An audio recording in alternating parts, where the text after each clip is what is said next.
संसाराच्या नावे घालून या शून्य वाढता हा पुण्य धर्म केला.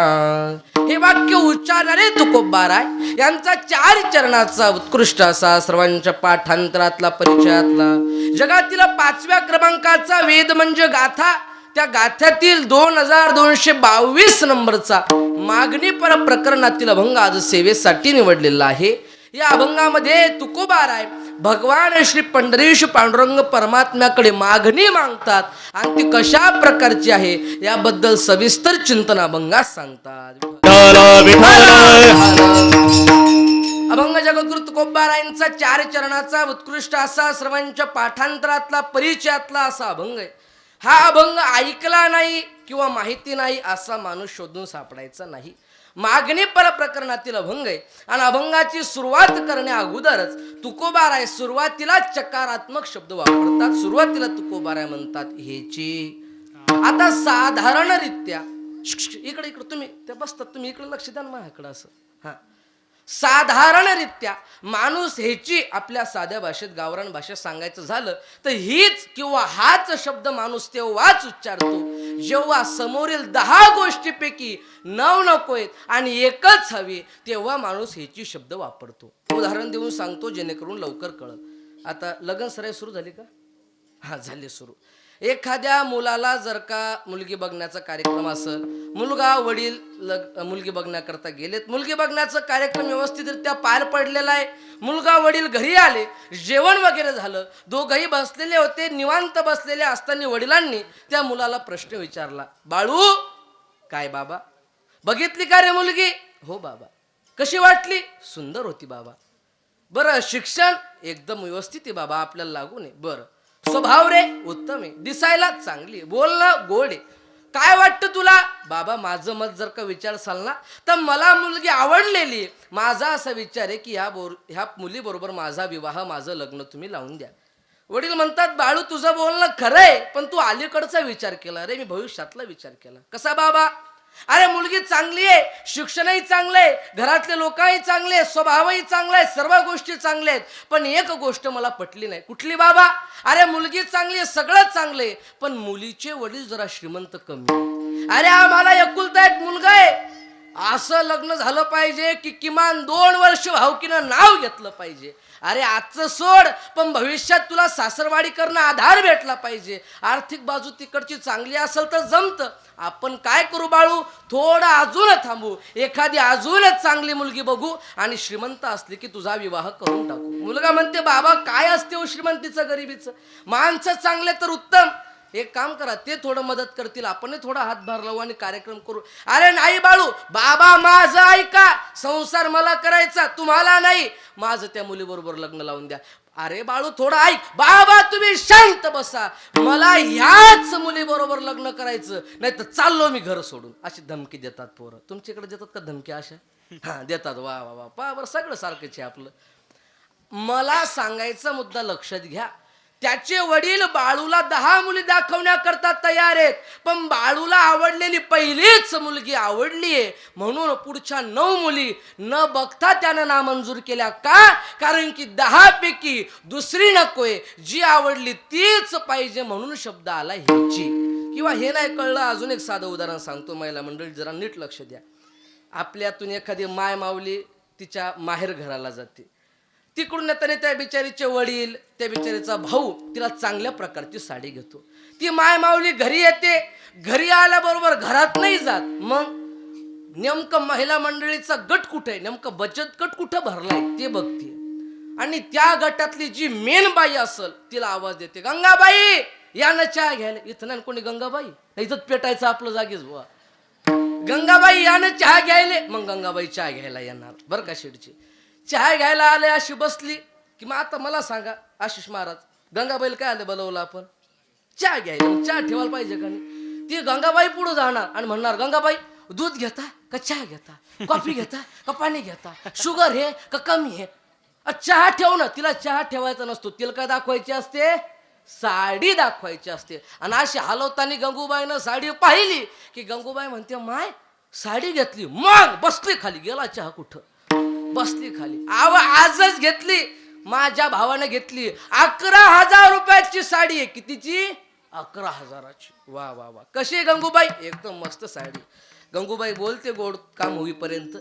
गंगूबाईचं काम झालं, गंगूबाई घरी आली की गंगूबाई सोप्यावरती टेन्शन घेऊन बसते.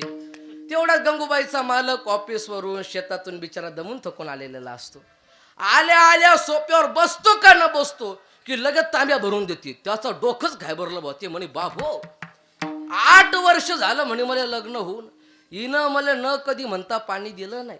जर पाणी भरून मागलं तर प्याला फेकून मारलं पण पाणी दिलं नाही बुवा कधी. आणि आज न म्हणता पाणी दिलं कसं? हा म्हणतो गंगू काय? नाही नाही काहीच नाही. अगं आज पाणी दिलं तू न म्हणता. काय विचार आहे? अहो काही विचार नाही. अगं सांग. अहो खरंच काही विचार नाही. सांग तुझ्या मनात काय चाललंय? अहो काही नाही. ही शेजारची आपली सुमनबाई, चालते ना सुमनबाई? सुमनबाई. सुमनबाई तिच्या माहेराला गेलती आणि तिच्या भावाने तिला 11,000ची साडी घेतली. मालक माझं ऐका ना. काय? मला तशी 11,000ची साडी घ्या. हा म्हणते अगं तू काय वेडी झालीस का काय? आता मकर संक्रांती झाली ना आता मागच्या महिन्यात. आता मकर संक्रांती झाली, तुला 9,000ची पैठणी घेतली, परत साडी मागायली. मालक एवढी 11,000 रुपयाची घेऊन द्या, मी तुम्हाला परत 1 वर्ष अजून साडी मागणार नाही. हा म्हणते अगं मलाही माहिती आहे, जरा येतोय आपल्या घरात सण आहे, पुढं कार्यक्रम आहे, महिनाभर थांब, मी तुला 20,000ची साडी घेतो. मालक नाही नाही नाही नाही, मला 20,000ची नाही पाहिजे, मला 11,000ची पाहिजे. आता माझा प्रश्न तुम्हाला आहे मावशी, 11,000ची भारी साडी असेल का 20,000ची? वा अनुभव आहे गड्या. तू दुकानावर काम करतो का? नाही पण अनुभव आहे पोराल बुवा. 20,000ची भारी साडी आहे. अगं 20,000ची घे ना. अहो मालक 20,000ची नाही, मला 11,000ची पाहिजे. अगं 20,000ची घे. मालक नाही, मला दुसरी नाही, मला हीच साडी पाहिजे. शब्द लक्षात घ्या. कोणची साडी पाहिजे? हीच. का तिनं हीच? हाच. तुकोबारायच्या भाषेत हाची शब्द वापरला, त्याचं कारण तिला माहितीये माझा मालक श्रीमंत आहे, माझा मालक माझा पती सामर्थ्यवान आहे. तो 20,000ची नाही, काम पडल्या 50,000ची साडी घेऊ शकल, पण मालकाला आवडते तशी साडी मला पाहिजे नाही, तर मला जी आवडली ती साडी मला पाहिजे. अगदी तोच दृष्टांत इथं लागू करा. तुकोबारायला माहितीये माझा मालक विटेवरचा पांडुरंग एक दान नाही 1000 दान देऊ शकते, पण देवा तू देतोय ते दान मला पाहिजे नाही, मी मागतोय तेच दान मला पाहिजे. म्हणून शब्द वापरला हेची दान दिगा देवा. कळलं तुम्हाला ह्याची शब्द का वापरला? कुठलं दान तुकोबाराय? असं म्हणल्यावर तुकोबाराय सांगायला लागली देवा बाकी कुठलं नाही, फक्त एक दान दे. कुठलं? तुझा विसर न भावा. देवा तुझा विसर झाला नाही पाहिजे. एक लक्षात घ्या, आलेल्या सगळ्याच माणसाला कुठं ना कुठं विसर होतो, पण संतांना विसर होत नाही. संतांना कायम आठवण असती. पण तुकोबाराय तुम्हाला माझा विसर होऊ नये याकरता तुम्ही काय करणार? तर गुण गायन आवडी हेच माझे सर्व जोडी. देवा मी तुझा रात्रंदिवस गुणागान करील, हेच माझं सर्व सुख, हेच मला आवड आहे.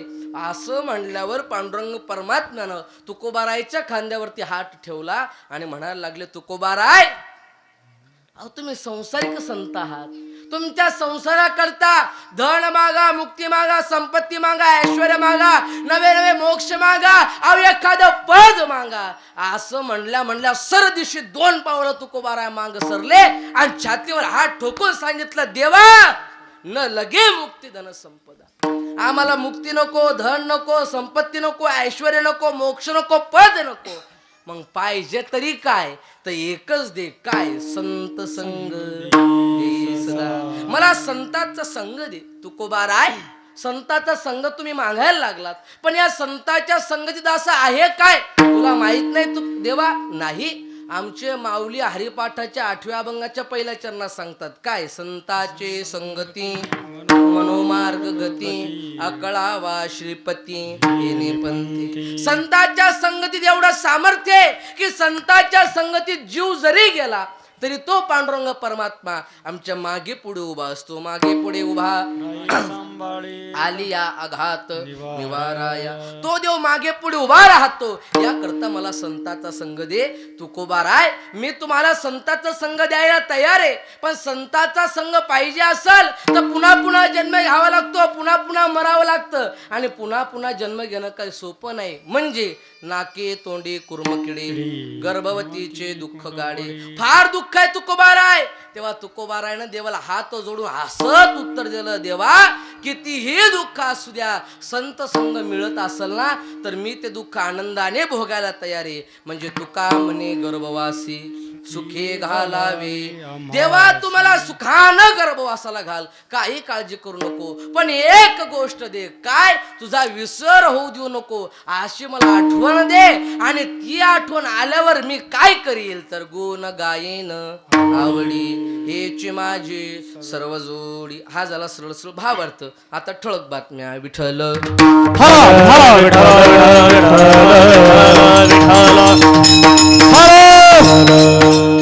विचार जर केला महाराज तर ऐकताना मी असं ऐकलं की आपलं सप्त्याचं हे 9वं वर्ष चालू आहे, बरोबर? म्हणजे 8 पूर्ण झाले का 9 पूर्ण झाले? 8 पूर्ण झाले, 9वं चालू आहे. वा वा वा, अतिशय आनंद आहे. तेवढाच उत्साह, तेवढाच आनंद आणि तेवढीच पब्लिक, सगळं एकदम तेवढंच, एकदम बिलकुल तोच आनंद आहे. मी नेहमी सांगतो परमार्थामध्ये अखंडतेला महत्व आहे, अखंडता पाहिजे. आणि हे आम्ही सगळे महाराज लोक म्हणजे घरपूज्य असतो. आम्हाला 12 महिने फिरण्याचं काम. हा गाव आला रे, तो गाव आला, मस्त जमते राव तुम्हाला ते. मी नेहमी सांगतो परमार्थामध्ये अखंडतेला फार महत्व आहे, अखंडता पाहिजे. नाहीतर काही काही गावचे सप्ते म्हणजे पहिल्या वर्षी धामधूम आणि दुसऱ्या वर्षी टामटूम आणि तिसऱ्या वर्षी पाठ झक्का तुमचं. अरे वा, भेटान त्यांना 4थ्या वर्षी म्हणा जय हरी, ते म्हणतात बाबा वा तुम्ही तुमच्या घरी. आपल्या इथं काही तसं नाही. आपला सप्ताह गेला अतिशय आनंदाने 8 वर्षापासून चालत आलेला आहे. आणि असाच सप्ताह अखंड पुढे चालू राहावा ही गजानन महाराजांची चरणी प्रार्थना. विठ्ठल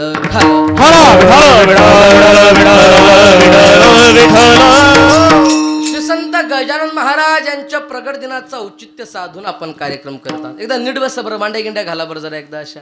हा वा, घाला बरं पुरुष मंडळ, नीट बसा तुम्ही असं. हा ओके. ऐक, प्रगट दिनाचं औचित्य साधून आपण कार्यक्रम करत आहात. लक्षात घ्या, श्री संत गजानन महाराज शेगावी प्रगटले आणि आपल्या सर्व भक्तगणांचं भाग्य उदयाला आलं. श्री दासगणू महाराजांनी लिहिलेल्या श्री गजानन विजय या अप्रतिम ग्रंथामध्ये महाराजांचं ओवीबद्ध चरित्र आलेलं आहेच.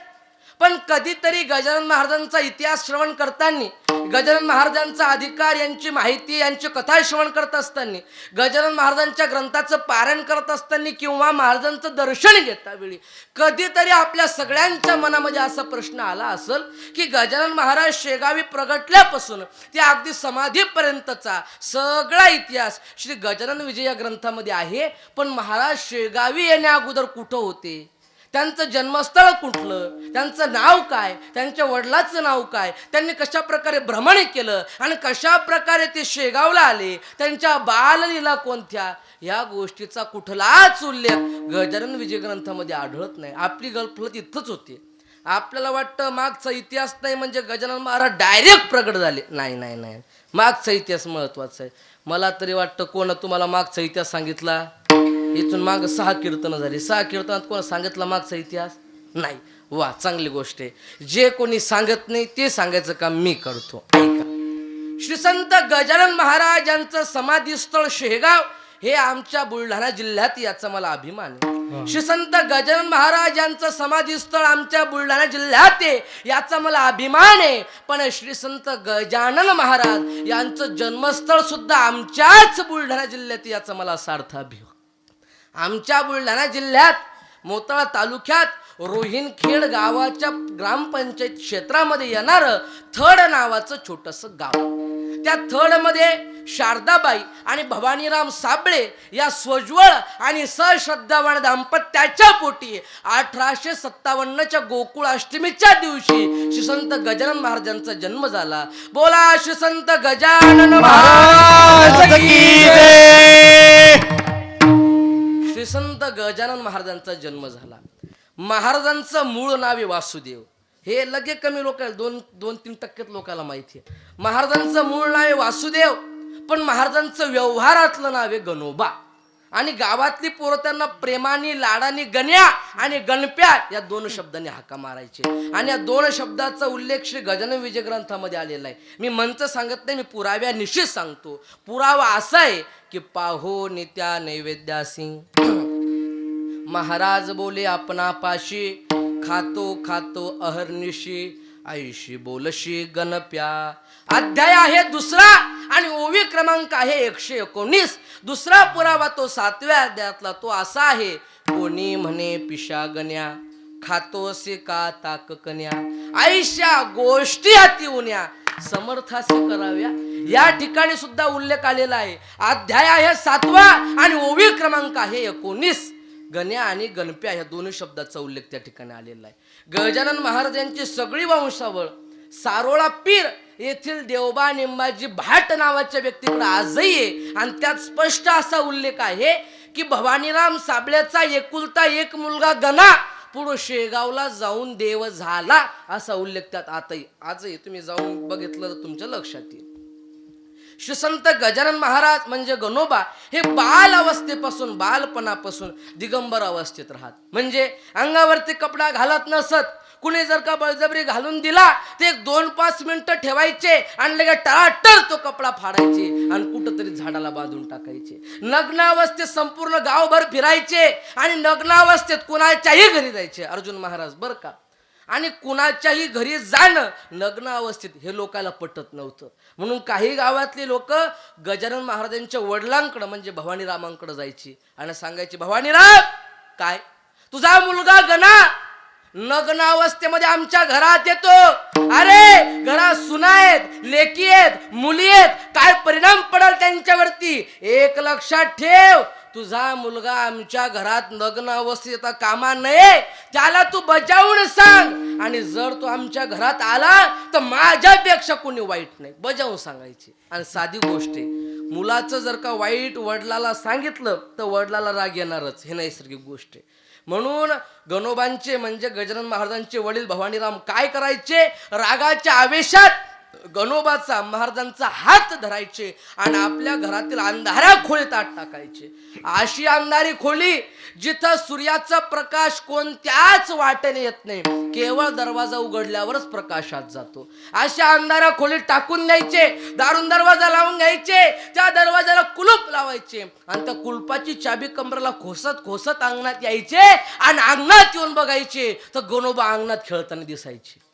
अरे गणोबा जर अंगणात ये तर आत बंद केलं कुणाला असं म्हणून धावत जात आणि दरवाजा उघडून पाहत तर आत रडत असलेले गणोबा दिसायचे. एका टायमाला 2 चमत्कार, एका टायमाला 2 ठिकाणी बालवयापासून चमत्कार महाराज करायचे. एक लक्षात घ्या, संत चमत्कार का करतात? माझं भक्तगण वाढावं, लोकांनी माझ्या देणगीत पैसे टाकावे, लोकांनी माझ्या घरात फोटो लावावे, माझी पूजा करावी, माझी अर्चा करावी, माझ्या दर्शनासाठी लांब रांग लागावी, असा कुठलाच हेतू संताचा नसतो. तर माझ्या भक्ताचा माझ्यावरती दृढ विश्वास बसावा आणि माझ्या भक्तावरती आलेलं संकट दूर व्हावं याकरता संत चमत्कार दाखवत असतात. लक्षात घ्या. अजून जर गजानन महाराजांचा एक चमत्कार सांगायचा झाला तर धामणगाव बढे मार्गावर एक कारोळा म्हणून गाव आहे. कारोळा आजही आहे. त्या कारोळ्यात एक देवी विहीर आहे. तिथं जर नवस पूर्ण झाला पवन महाराज तर त्या विहिरीवर अन्नदान करावं लागतं. आजही ती प्रथा चालू आहे. तिथं अन्नदान चालू होतं. लोकांच्या पंक्ती बसलेल्या होत्या आणि गजानन महाराजांनी काहीतरी वाढावं या हेतून महाराजांनी लाडूचं टोपलं हातात घेतलं, लाडूचं, आणि पंक्तीत गेले. लाडू घ्या लाडू, लाडू घ्या लाडू, लाडू घ्या लाडू वाढायला लागले. आणि तेवढ्यात तूप संपलं होतं. म्हणून लोक चेष्टेने गमतेनं म्हणले, अरे गणोबा लाडू नको वाढू, तूप आण तूप. लोकांचा कुटाणा असा जे शेठजी पहिल्या पंक्तीत चुकून बसणार नाही. सगळे शेवट बसणार आणि म्हणणार गरम पोळ्या देतो, बापाचा भंडारा आहे का? अगोदर बसायचं नाही नाही नाही, मागून बसणार आणि जो ॲटम संपला तो मागणार. जमते का ते? तसंच लोकायचं. तूप आण तूप. गणोबा म्हणले तूप खायचं का? हो. जवळ विहीर होती आणि तुडुंब विहीर भरलेली होती. जवळ एक रिकामी बादली, रिकामी बकेट होती. ती बकेट उचलली, विहिरीत बुडवली आणि अशी घेतली हातात आणि ठेवली पुढं. घ्या तूप. लोक म्हणले गणोबा तू का वेडा आहेस का काय? अरे आम्ही तुला तूप मागितलं आणि तू पाणी द्यायला लागला. अरे खाऊन तर बघा. लोकांनी खाऊन बघितलं आणि अक्षरशः पाण्याचं रूपांतर तुपात झालं. हा अधिकार गजानन महाराजांचा आहे. हा, लोकांनी तूप खाल्लं, लोक तृप्त झाले आणि मग लोकांनी विचार केला तूप तर संपलं होतं, मग गणोबानं तूप आणलं कुठून? एक म्हणला त्यानं विहिरीतून बकेट भरली. विहीरच तुपाची झाली का काय काढणू? हे लोकांना कळल्यावर जे भांड सापडल ते लोकांनी घेतलं आणि चालले पळत. कोण तांब्या घेतला, कोण पळी घेतली, कोण दुरोण घेतला, काय जे सापडलं, पेला सापडला ते घेतलं, लागले पळायला लोक. गजानन महाराजांच्या लक्षात आलं ज्यांनी जर तूप घेतलं तर जमणार नाही. हात ओला होता थोडा पाण्यानं, तो हात असा शिंपडला, परिणाम असा झाला, तूप गायब झालं, मधुर जल दिसायला लागलं. गजानन महाराजांचा चमत्कार साधा नाही. अजून चमत्कार सांगायचा जर का झाला तर एक पाणनेरा नावाचं गाव आहे त्याच भागात, आमच्या भागात पाणनेरा. एक साधारण मुख्य रस्त्यापासून साधारण 1.5 किलोमीटर रामभाऊ बायस्कार यांचं शेत होतं. सर्वे क्रमांक आहे 21 शेताचा. रामभाऊ बायस्कार त्या सर्वे क्रमांक 21च्या शेतामध्ये नांगरण करत होते. नांगरण करत असताना नग्न अवस्थेत असलेले गजानन महाराज त्या बैलांच्या पुढे आले. बैलांनी गजानन महाराजांना बघितलं, बैल बुजाडले आणि दावे सोडून पळाले. बैल सारावारा पळायला लागले. त्या रामभाऊ बायस्करांना राग आला. हातात कोरडा होता. आपल्याकडे काय म्हणतात कोरड्याला? कोरडा, चाबूक, अजून जे काय असेल ते शब्द तुम्ही समजून घ्या. तो कोरडा घेतला आणि गजानन महाराजांना मारणार तेवढ्यात गजानन महाराज तिथून गुप्त झाले. मुलगाही गेला आणि बैलही गेले. ज्या दिशेने बैल गेले त्या दिशेनं रामभाऊ बायस्कर गेले. बघतायत बैल दिसतात का, बैल दिसतात का? बैल दिसलीच नाही. सकाळची दुपार झाली, दुपारची संध्याकाळ होत चालली होती, पण बैल काही सापडले नाही. निराश झाले, घरी आले, अंगणात बसले, डोक्याला हात लावून रामभाऊ बायस्कर. आणि बसल्या बसल्या सहज लक्ष गेलं गोठ्यात, जिथं नेहमी बैल असायचे तिथं लक्ष गेलं आणि आश्चर्याचा झटका बसला. दावणी तोडून, दोरे तोडून पळालेली बैल गोठ्यात बांधलेली दिसली. विचार केला, अरे बैल कुणी बांधली? घरातली पत्नी म्हणली, मालक एक छोटासा मुलगा आलता त्यानं बैल बांधली. अच्छा अच्छा, त्याच मुलानं बैल पळवली आणि त्यानंच आणून बांधली. चूक कळली त्याला, ठीक आहे काय अडचण नाही. पण अर्ध शेत नांगरायचं राहिलंय, ते नांगरून यावं या उद्देशानं रामभाऊ बायस्कर यांनी ती बैल घेतली आणि शेतात गेले. आणि आश्चर्याचा दुसरा झटका असा पडला की जे अर्ध शेत नांगरायचं राहिलं होतं ते अतिशय व्यवस्थितरित्या नांगरलेलं दिसलं. परिणाम काय झाला? रामभाऊ बायस्कर यांच्या हातातली काठी खाली पडली, गुडघे जमिनीवरती टेकवले, हात जोडल्या गेले. न कळत डोळ्यात पाणी आलं आणि आकाशाकडे बघत रामभाऊ बायस्कर हात जोडून म्हणतात, भगवंता तुम्ही माझ्या समोर आलात पण मी तुम्हाला ओळखू शकलो नाही, मला माफ करा. सांगायचं तात्पर्य लक्षात घ्या, इथपासून गजानन महाराजांचे चमत्कार आहेत. आता महाराजांचे चमत्कार जर का सांगायला लागलो आपल्याला नियोजित वेळ पुरणार नाही, म्हणून एवढे बघून पुढे धकू. या सगळ्या प्रसंगाच्या 12 वर्षानंतर संत गजानन महाराज यांना एक बहीण झाली. गजानन महाराजांना बहीण आहे बरं का, ही गोष्ट पण कमी लोकांना माहिती आहे. तिचं नाव आहे नुराई आणि ती पुढं पवार घराण्यात दिली बरं का आशिष महाराज. तर त्याबद्दल असे गजानन महाराज म्हणतात की देवीची झाली दया, माया दिली ही खेळाया, आता सोडोनी आमुची माया, नुराई सदा सांभाळा. ती नुराई आपली छोटीशी बहीण आईच्या मांडीवरती टेकवली आणि थळ गावामध्ये उंच मारुतीरायाचं मंदिर आहे. त्या मारुतीरायाच्या मंदिरावरती गजानन महाराज गेले. तिथं 8 ते 10 चिमटाधारी साधू आलेले होते. त्या 8 ते 10 चिमटाधारी साधू बरोबर गजानन महाराज यांनी वयाच्या 19व्या वर्षी आपलं जन्मभूमी स्थळ सोडलं. ते कायमच सोडलं, परत त्या गावात परतलेच नाही. भ्रमण करत करत अनेक तीर्थस्थळांना भेट देत देत देत गजानन महाराज अक्कलकोटला स्वामी समर्थांकडे पोहोचले. तिथं काही काळ थांबले आणि स्वामी समर्थांनी सांगितलं, गजानन महाराज, गणोबा, तुम्ही इथं न थांबता तुम्ही नाशिकला जा देव मामलेदार यांच्याकडं, आणि तिथून तुम्ही शेगावला जा. शेगाव ही तुमची कर्मभूमी आहे असं सांगितलं. गजानन महाराजांनी उपदेश ऐकला आणि पालन करावं या हेतून निघले, नाशिकला आले देव मामलेदार यांच्याकडं. आशिष शेठजी देव मामलेदार म्हणजे पूर्ण अवस्थेला प्राप्त झालेले संत, पूर्ण अवस्थेला. एकदाचा प्रसंग, गजानन महाराज आणि देव मामलेदार या दोघांत चर्चा चालू होती, आणि ती चर्चा ऐकण्याकरता गावातील अनेक प्रतिष्ठित लोक एकत्र जमली होती. आणि त्या चर्चा चालू असताना एक व्यक्ती आला. त्या व्यक्तीच्या हातात एक भांड होतं, त्या भांड्यावरती लाल कपडा टाकलेला होता. ते भांड त्या व्यक्तीनं घेऊन आला आणि गजानन महाराज आणि देव मामलेदार या दोघांच्या मध्ये ठेवलं. त्या भांड्यात काय होतं माहितीये तुम्हाला? त्या भांड्यात होते मांसाचे तुकडे. त्या व्यक्तीचा हेतू काय होता की देव मामलेदारांची सवय होती की आपलं ज्ञानाचं आदान प्रदान चर्चा संपत आली डॉक्टर साहेब की जे काही भांड जवळ असेल त्या भांड्यात हात घालायचा आणि जे काही त्या भांड्यात असेल ते प्रसाद म्हणून आलेल्या लोकांच्या हातावर टेकवायचं, अशी त्यांची सवय होती. या व्यक्तीला वाटलं आजही तसंच होईल. देव मामलेदार लाल कपडा बाजूला न करता आत हात घालतील, ते मांसाचा तुकडा प्रसाद म्हणून उचलतील आणि एखाद्या व्यक्तीच्या हातावर टेकवतील. तेवढ्याच मी ओरडल, बघा बघा बघा, अरे स्वतःला साधू म्हणून घेतो, स्वतःला संत म्हणून घेतो आणि मांस खायला देतो. अरे बघा, हा साध्या भाषेत प्रतिष्ठा कमी व्हावी याकरता केलेला तो प्रयत्न होता. देव मामलेदार गजानन महाराज दोघांच्या मध्ये भांड ठेवलेले. गजानन महाराजांनी बघितल्या ओळखलं त्यात मांसाचे तुकडे, कारण त्यांना दिव्य दृष्टी होती. पण आता सांगावं कसं, कारण की पुढचे देव मामलेदार अधिकारी आहेत, मोठे आहेत, आणि मोठ्याला सांगता येत नाही. म्हणून ऐकलं घेतलं, मुके बसले, शांत बसले. चर्चा संपत आली आणि देव मामलेदार यांचा अधिकार सांगालो बरं का. देव मामलेदार यांचा, देव मामलेदारांनी चर्चा संपत आली. नेहमीच्या सवयीप्रमाणे त्यांनी लाल कपडा बाजूला न करता सरळ आपला हात त्या भांड्यात घातला.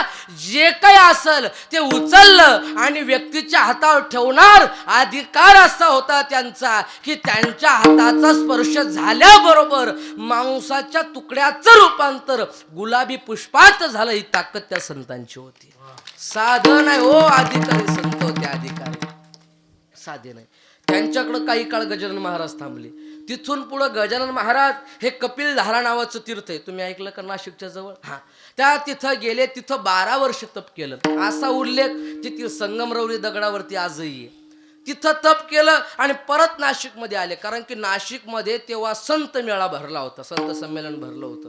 त्या संत संमेलनात गजानन महाराज गेले आणि आपल्या विदर्भातले कारंजा लाडचे बाळकृष्ण शास्त्री गाडगे हे त्या ठिकाणी संत संमेलनासाठी गेले होते. त्या संमेलनात बाळकृष्ण गाडगे शास्त्री आणि गजानन महाराज या दोघांचा परिचय झाला, ओळख झाली. आणि शास्त्रीजींनी आग्रह केला, गजानन महाराज तुम्ही आमच्या विदर्भात चला, आमच्या विदर्भात संताची गरज आहे, तुम्ही चला. आणि आता भक्ताचा आग्रह टाळता येत नाही, भिकुलाल शेठजी टाळता येत नाही. म्हणून काय केलं, गजानन महाराज रेल्वेत बसले, रेल्वेचा प्रवास करून मूर्तिजापूरला आले, मूर्तिजापूरला उतरले आणि बैलगाडीचा प्रवास करत आपल्या कारंजा लाडला आले. कारंजा लाडला खाली उतरले आणि ते शास्त्री म्हणायला लागले, गजानन महाराज जवळच माझं घर आहे, चला माझ्या घरी.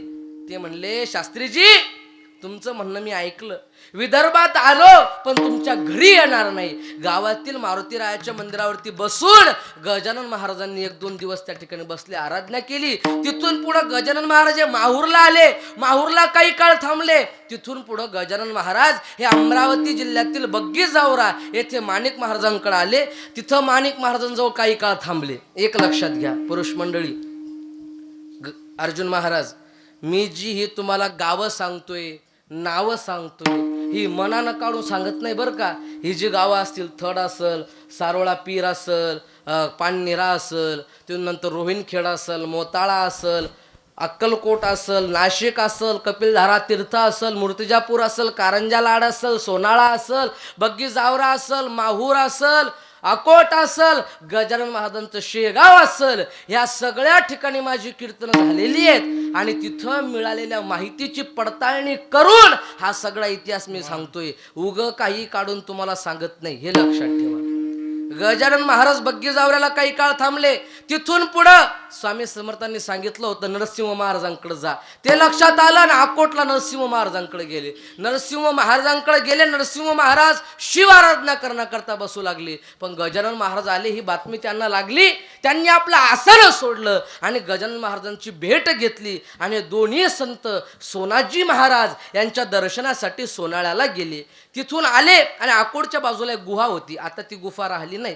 त्या गुफेच्या आत बसून नरसिंह महाराजांनी शिव आराधना केली आणि गुफेच्या बाहेर बसून गजानन महाराज यांनी गण गण गणात बोते या महामंत्राचा जाप केला. या दोन्ही संतांनी तब्बल 2 वर्ष त्या ठिकाणी तप केलं. या दोन्ही संतांनी 2 वर्षानंतर एकमेकाचा निरोप घेतला. नरसिंह महाराज तिथून अकोटला आले आणि गजानन महाराज तिथून सरळ शेगावला गेले. ती तिथी होती माघ अनुरेणू मध्ये ब्रह्म व्यापिले दैवोत्पत्ती समा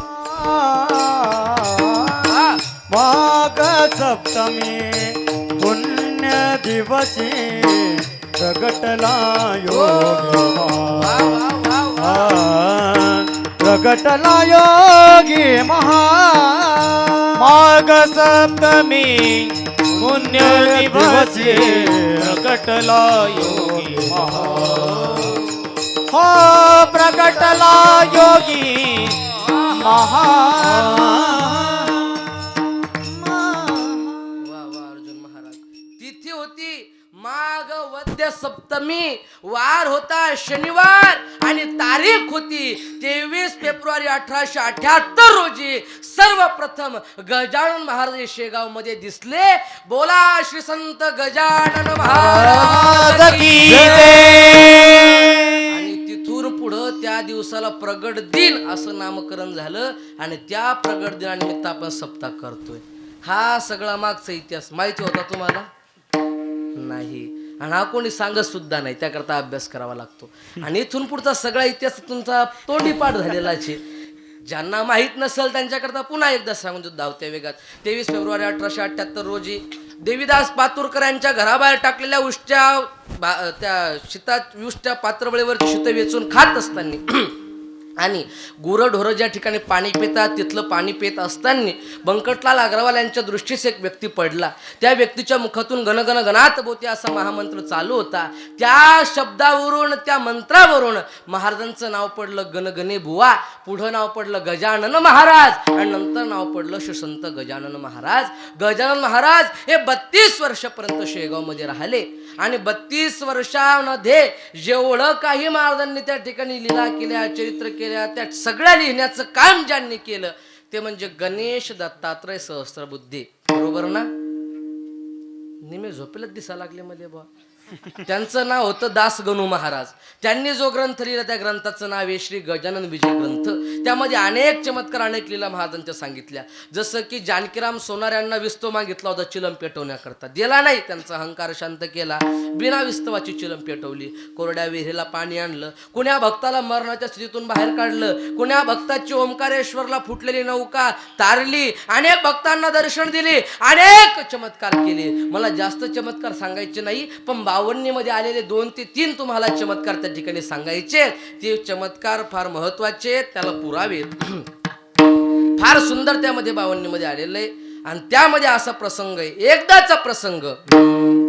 टाकळी कर हरिदासाचा अश्व शांत केला साचा. टाकळी कर हरिदासाचा अश्व शांत केला साचा. एक टाळी टाळी टाळी अशी वा. हळू टाळ हळू टाळ. महाराजांचा प्रसंग झालं काय? टाकळी येथे हरिदास नावाचा व्यक्ती होता. महादेवाच्या मंदिरामध्ये कीर्तन चालू होतं आणि त्या व्यक्तीचा अनावर झालेला घोडा उधळला. असा उधळला की माणसाला स्पर्श करू देत नव्हता. तेव्हा काही गाडी मोटरसायकल सायकल असा प्रकार नव्हता. घोड्याने प्रवास होता. पण गजानन महाराजांचा चमत्कार बघा काय झालं.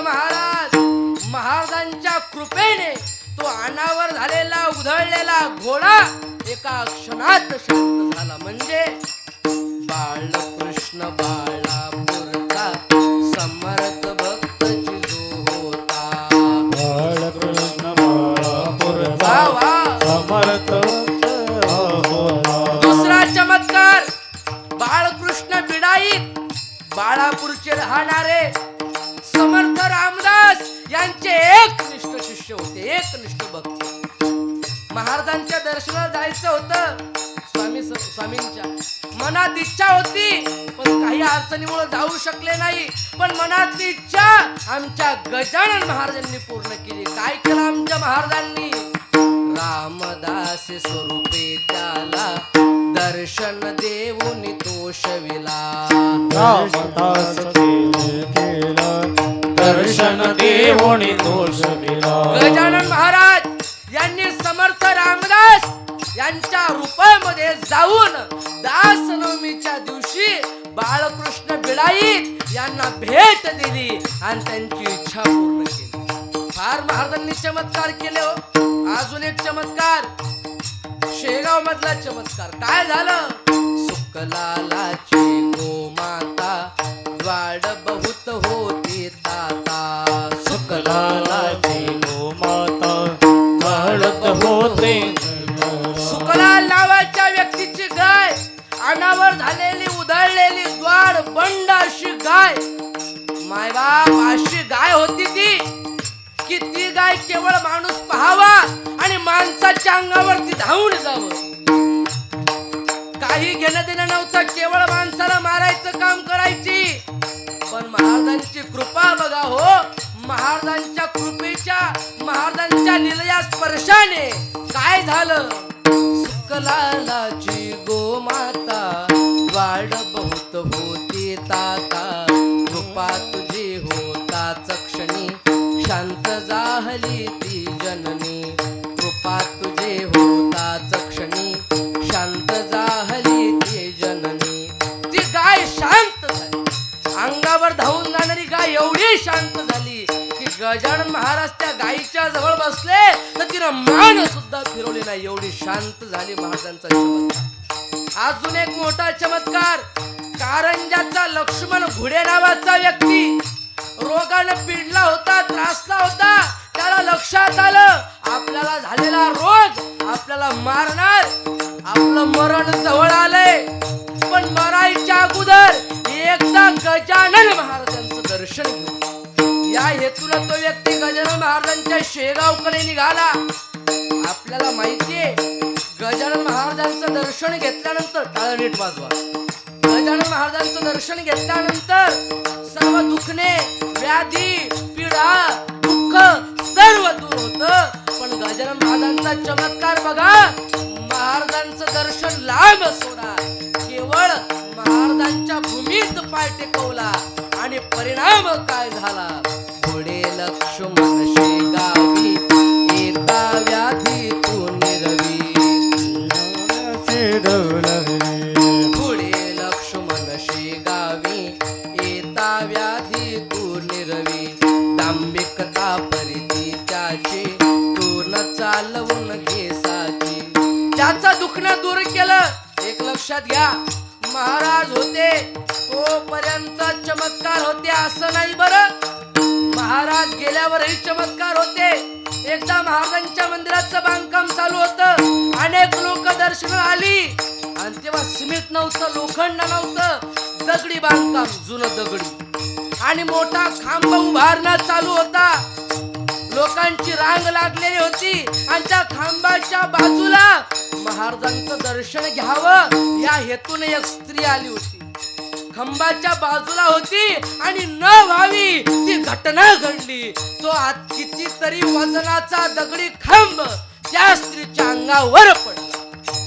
सगळ्यांनी विचार केला स्त्री मेली असणार, एवढं वजन सहन करणं शक्य नाहीये, स्त्री मरणार, तिचे चिथडे होणार, स्त्री मेली.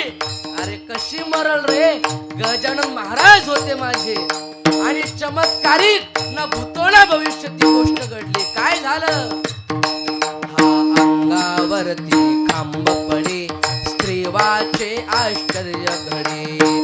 मनावरती धाम पडे प्रेमाचे आश्रय गजाननाच्या अद्भुत लीला अनुभव येती आज मितीला गजाननाच्या अद्भुत लीला अनुभव येते आज त्याकरता तुम्ही काय करा एक करा शरण जाऊनी गजानना दुःख तयाचे करी कथना शरण जाऊनी गजानना दुःख तयाचे आणि महाराज काय करतात कृपा करीतो भक्तासी धावून येतो वेगेसी कृपा करीतो भक्तासी धावून येतो वेगे अरे महाराज इथं आलेच कशाला पहिली ओळ आठवा बावन्नी मधली पहिली जय जय सद्गुरु गजानना रक्षक तुझी भक्त जना निर्गुण तू परमात्मा तू सगुण रूपात गजानन तू सदेह तू परिविदेह तू देह असून देहातीत तू सदेह तू परी विदेह तू आणि देह असून देहातीत तू अशा श्री संत गजानन महाराजांनी अनेक अनेक अनेक अनेक चमत्कार केले केवळ बाळकृष्ण बिडाईत यांना समर्थांच्या रूपात दर्शन दिलं इथपर्यंतच मर्यादित नाही तर बापूराव काळे यांना विठ्ठल रूपामध्ये दर्शन दिलं आपण दररोज आरतीत म्हणतोच ना व्याधी वारून केले कैका संपन्न घडविले भक्ता लागी विठ्ठल दर्शन भवसिंधू हातरण्या नौकात वचरण स्वामी दास गणूचे मान्य करा कवन जय देव महाराज आलेच कशाला तर आरती सुद्धा पहिलीच ओळे जय जय जय सच्चित स्वरूपा स्वामी गणराया अवतरलासी भूवर जडमुड ताराया जय देव त्या लेकराला घेऊन जा बाहेर घेऊन जा त्याला महाराज जड मूड सामान्य जीवाला तारण्याकरता इथं आले आणि ज्या दिवशी ते शेगाव मध्ये प्रगटले ती तारीख म्हणजे त्या तिथीला आपण प्रगट दिन म्हणतोय आपण गजानन महाराजांना माऊली म्हणतो लक्षात घ्या माऊली हे प्रत्यय लागलेली या विश्वात दोनच लोक आहेत एक विश्व माऊली माझे ज्ञानोबा आहे आणि दुसरे विदर्भाची माऊली श्री संत गजानन महाराज त्यांना माऊली का म्हणतात लक्षात घ्या मुलगा संकटात पडल्यानंतर पहिल्या हाकेत मुलाजवळ धावून जाती ती म्हणजे आपली माय मुलगा संकटात पडल्यानंतर मुलाच्या पहिल्या हाकेत धावून जाती ती म्हणजे आपली माय पण भक्त संकटात पडायच्या अगोदर भक्ताजवळ जी धावून जाते ती विदर्भाची माऊली संत गजानन महाराज साधा अधिकार नाही हो साधा अधिकार नाही आणि त्यांचा सोहळा आहे अतिशय भव्यतेने अतिशय निष्ठेने अतिशय आनंदाने आपण हा सोहळा पार करत आहात आणि या सोहळ्यातली आजची जागराची सेवा माझ्या वाटेला आली मलाही माहिती आहे वेळ जरा होत चालला या अभंगावर चिंतन सांगणं गरजेचं आहे पण हा मागचा इतिहास तुम्हाला माहिती असावा याकरता सांगितला विठ्ठल मागणी परप्रकरणातील अभंग आहे अभंगात तुकोबाराय मागणी मागतात पण पहिला प्रश्न असा निर्माण होतो जरा नीट बसा बरं हा की मागणी आणि संत हे दोन शब्द एकत्र आले कसे कारण जे संत आहेत ते कधी मागत नाहीत आणि जे मागत असतील ते कधी संत होत नाहीत तुळशीदासजी म्हणतात तुलसी कर पर कर करे करतल करना करे जिस दिन करतल कर करे उस दिन मरण भले तुळशीदासजी म्हणतात आमचा हात देण्याकरता हातावर असल तुलसी कर पर कर करे पण करतल कर ना करे आणि जिस दिन करतल कर करे उस दिन मरण भले तुकोबारायच्या भाषेत सांगायचं झालं तर हात पसरी जीने ठीक जाचे हात पसरी जीने ठीक जाचे हात पसरी ब्रह्मांड ठेंगरे ठीक जाचे तुका म्हणे जाते ठेंगणे तुका म्हणे ठेंगणे दिग करी जीने जाते हात करी जीने दिग जाते तुका म्हणे घरी ब्रह्मांड ठेंगणे हात पसरी जेने दिग जाचे हात पसरे जेणे दिग्गजाचे. दिग्गजा हे, हे. तुका म्हणे करी ब्रह्मांड ठेंगणे हात पसरे जिने धिक त्याची. तुकोबारा म्हणतात आपल्या सामर्थ्यानं माणसानं आभाळ ठेंगणं करावं, पण कोणापुढे जर का हात पसरत असल तर त्याच्या जिन्याचा धिक्कार असो. हे तरी जर अलीकडचं बोलले तुकोबारा.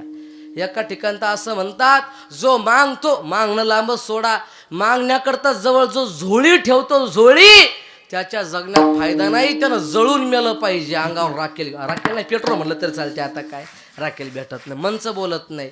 भिक्षा पात्र अवलंबने जळो जिने लाजीरवाणी. त्याच्या जीवनात लाज राहिली नाही, त्यानं जळून मारावा असं म्हणणारे तुकोबारा इथं मागतात का?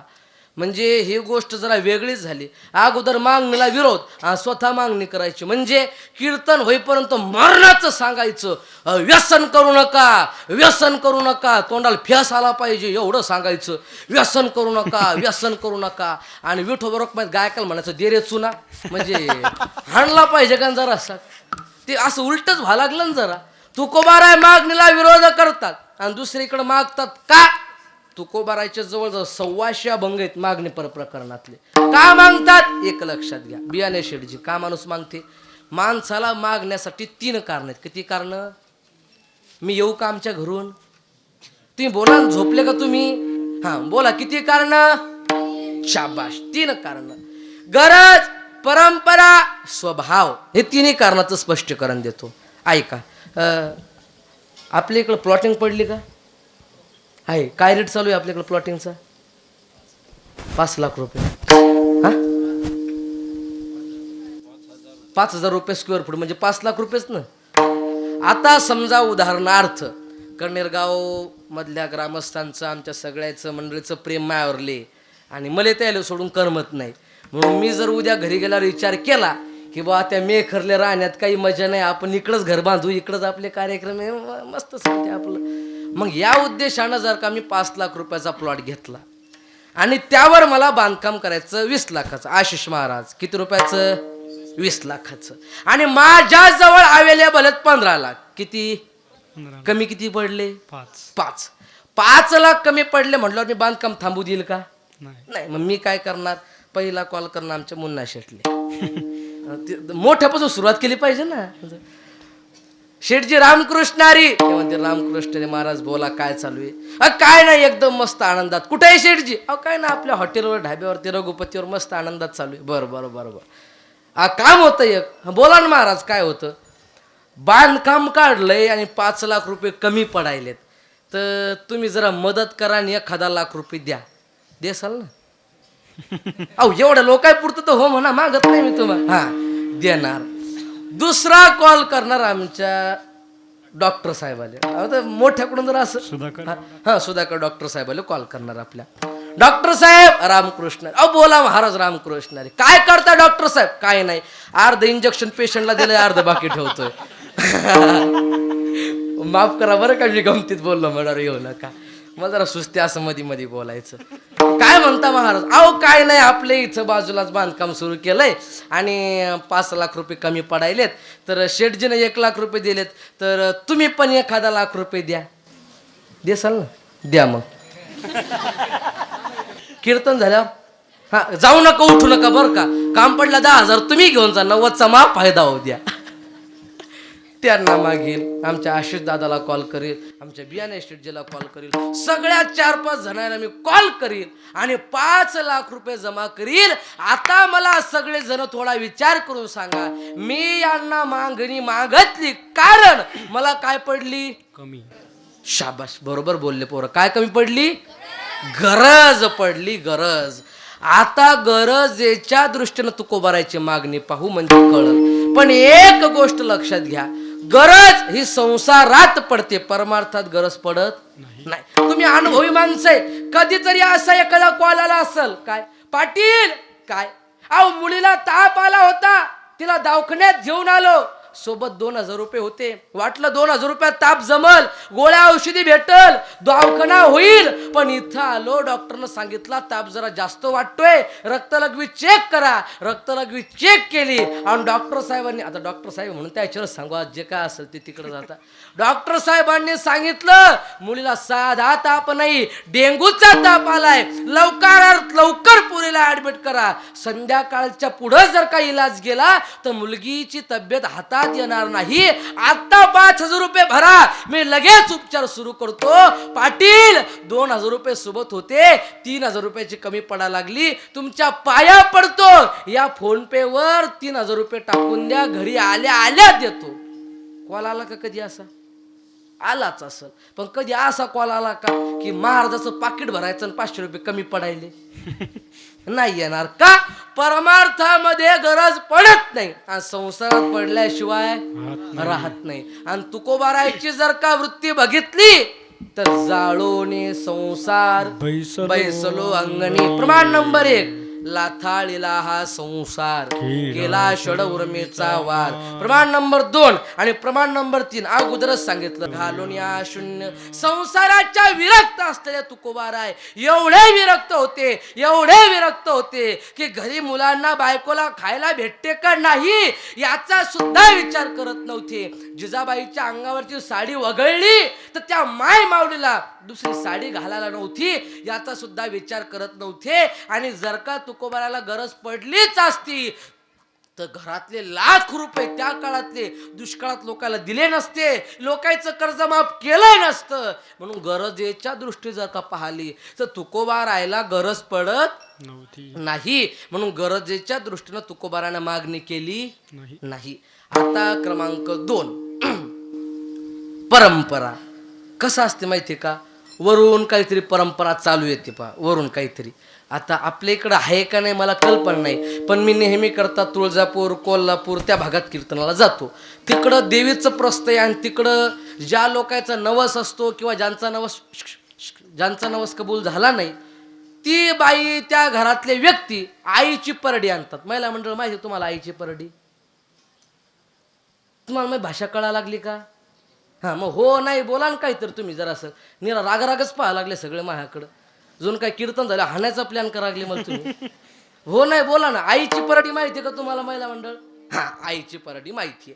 ठराविक कालावधी आला की ज्या स्त्रीला आपली इच्छा पूर्ण करायची, परिवारातलं सुख असते, पाहिजे असते, काही अडचणी असतात दूर करायच्या असतात, ती स्त्री काय करणार? देवीसारखा शृंगार म्हणजे हिरवी साडी घालणार, हातात हिरवा चुडा भरणार, असं भंडारा असत का त्याला ते ललाट भंडारा असं भरणार, केस मोकळे सोडणार आणि 2-3 घरं जाऊन त्या ठिकाणी ते जोगवा देवीचा मागणार. आता ज्या बाईच्या घरी 50 एकर शेती आहे, ज्या बाईचा मालक जिल्हा अधिकारी आहे, ज्या बाईचे 2 मुलं, एक डॉक्टर आहे आणि एक वकील आहे, मुंबई सारख्या ठिकाणात लाख लाख रुपये ज्यांची महिन्याची फी आहे, घोरी कोटी रुपयाची संपत्ती आहे, घरात 5 नौकर आहेत, लग्न झाल्यापासून ज्या बाईनं कधी साधं भांड्याला हात लावलं नाही ती बाई तो काळ आला की देवीसारखा शृंगार करते आणि 2-4 घरी जाऊन जोगवा मागते आणि जोगवा मागितल्यानंतर तिला अर्धा किलो शिदा, अर्धा किलो पीठ जमा होते. माझा प्रश्न तुम्हाला आहे महिला मंडळ, ज्या बाईच्या घरी कोटी रुपयाची संपत्ती आहे त्या बाईला 1 किलो पिठाची काही गरज असेल का? नाही. पण तरी तिनं मागितलं. कारण काय होतं? शाबाश, काय होतं? परंपरा. आता परंपरेच्या दृष्टीनं तुकोबारायची मागणी बघू म्हणजे आपल्याला कळलं परंपरेत मागतात का. तर परंपरा सुरू कुठून होते? विश्वंभर बाबा यांच्यापासून. विश्वंभर बाबा हे महिन्याचे वारकरी, भगवंताची वारी करायची, भगवंताचं भजन करायचं, मनामध्ये भगवंताविषयी दुसरा कुठला विचार येऊ द्यायचा नाही, रात्रभर दिवसभर भगवंताचंच चिंतन करायचं, अशी परंपरा तुकोबारायची. पुढं विश्वंभर बाबा यांना 2 मुलं, हरी आणि मुकुंदा. त्यातल्या हरीच्या मुलाचं नाव पदाजी, पदाजीला शंकर, शंकरला कान्या, कान्याला बोलोबा, बोलोबा आणि कणकाईचं लग्न लागलं. त्यांना 3 मुलं झाले. मोठे सावजी 2 नंबर तुकोबाराय, सगळ्यात छोटे कान्हैया महाराज. त्या परंपरेतल्या तुकोबाराय महिन्याची वारी करायची, देवाचं भजनाशिवाय दुसरं कुठलं येऊ द्यायचं नाही. तुकोबारायची परंपरा जर का बघायची झाली तर महाराज म्हणतात माझी परंपरा कशी आहे? माझ्या वडिलासी रासी ग देवा तुझी चरण सेवा साधावया तुझी चरण सेवा माझ्या वडिलाची निराशी ग देवा माझ्या वडिलाची निराशी ग देवा तुझी चरण सेवा पांडुरंगा तुझी चरण सेवा पांडुरंगा माझ्या वडिलासी मिरासी शब्दाचा अर्थ परंपरा. कुठली परंपरा आहे तर तुझे चरण सेवा साधावया किंवा पांडुरंगा देवाची सेवा करणं ही परंपरा आहे तुकोबारायची. आणि मागण्याच्या दृष्टीने जर का बघितलं तर तुकोबाराय म्हणतात काही मागणे आम्हाला काही मागणे काही मागणे आम्हानुचित काही मागणे आम्हानुचित काही मागणे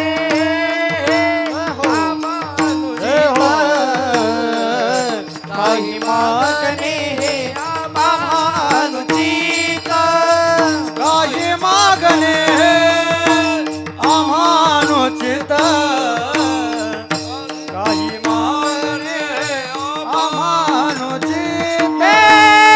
वडिलाची रीत जाणत सो वडिलाची रीत जाणत सो वडिलांची रीत जाणत सो वडिलांची रीत जाणत सो वडिलाची रीत जाणत सो वडिलाची रीत जाणत सो वडिलांची रीत जाणत सो वडिलांची रीत जाणत सो काही मागणे आम्हानुचित काही मागणे आम्हानुचित काही मागणे आम्हानुचित काही मागणे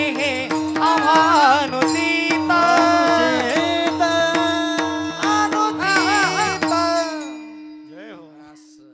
असे प्रमाण झाले पाहिजे.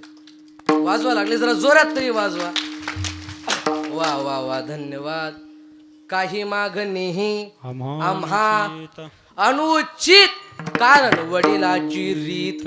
रीत शब्दाचा अर्थ काय? परंपरा. आमच्या वडिलाची परंपरा आम्हाला माहितीये, आम्हाला मागायला जमत नाही. आणि आमच्या वडिलाची परंपरा तुझी चरण सेवा साधावया म्हणजे परंपरेच्या दृष्टीनं तुकोबाराय मागत नाही. आता पर्याय उरला 3 नंबरचा. त्याचं नाव आहे स्वभाव. कसं असते माहिती का? महिला मंडळी इकडे लक्ष द्या. प्रत्येकाचा स्वभाव ठरलेला आहे. जीवाचा स्वभाव, देवाचा स्वभाव, संतांचा स्वभाव प्रत्येकाचा ठरलेला आहे. आणि असं म्हणतात बरं का शेठजी की एखाद्या टायमाला माणूस जाईल पण स्वभाव जात नाही. प्रमाण आहेत. आधी होता वाघ्या दैवयोगे गेला पाघ्या ज्याचा येळकोट राहीना मूळ स्वभाव जाईना. आधी होते दासी पट्टराणी केले तिसी तिचे हिंडणे राहीना मूळ स्वभाव. स्वभाव ज्याचा त्याचा ठरलेला आहे. स्वभाव बदलत नाही. स्वभाव म्हणून आठवलं मला आमच्या गावात एक म्हातारी मेली नाही, लोक वाट पाहिले पण ती जाईना अजून. तर ती म्हातारी एवढी खतरनाक आहे शेठजी. तिचा स्वभाव आहे, तिची सवय, तिला भांडण केल्याशिवाय जेवण धकत नाही. तुम्ही ती पाहिली असेल पण आता तुम्हाला आठवणार नाही ती आता. तिला जेवण जातच नाही भांडण केल्याशिवाय. कोणा संग तरी भांडण करणारच. एक दिवस साऱ्याच बायाने मिटिंग घेतली बुवा. गंगूबाई, ठकूबाई, निर्मळाबाई, भागीरथाबाई, मनकर्णाबाई, काय नाव आहे मला एवढीच पाठ आहेत सगळी नावं बुवा. मला बाकी काही माहित नाही. साऱ्या बायाने मिटिंग घेतली. काही झालं चालते, पण निर्मलाबाईले इथं नाही. निर्मलाबाई कोणी इथं पेटायचं बुवा जागीत नियम नाही त्याचा.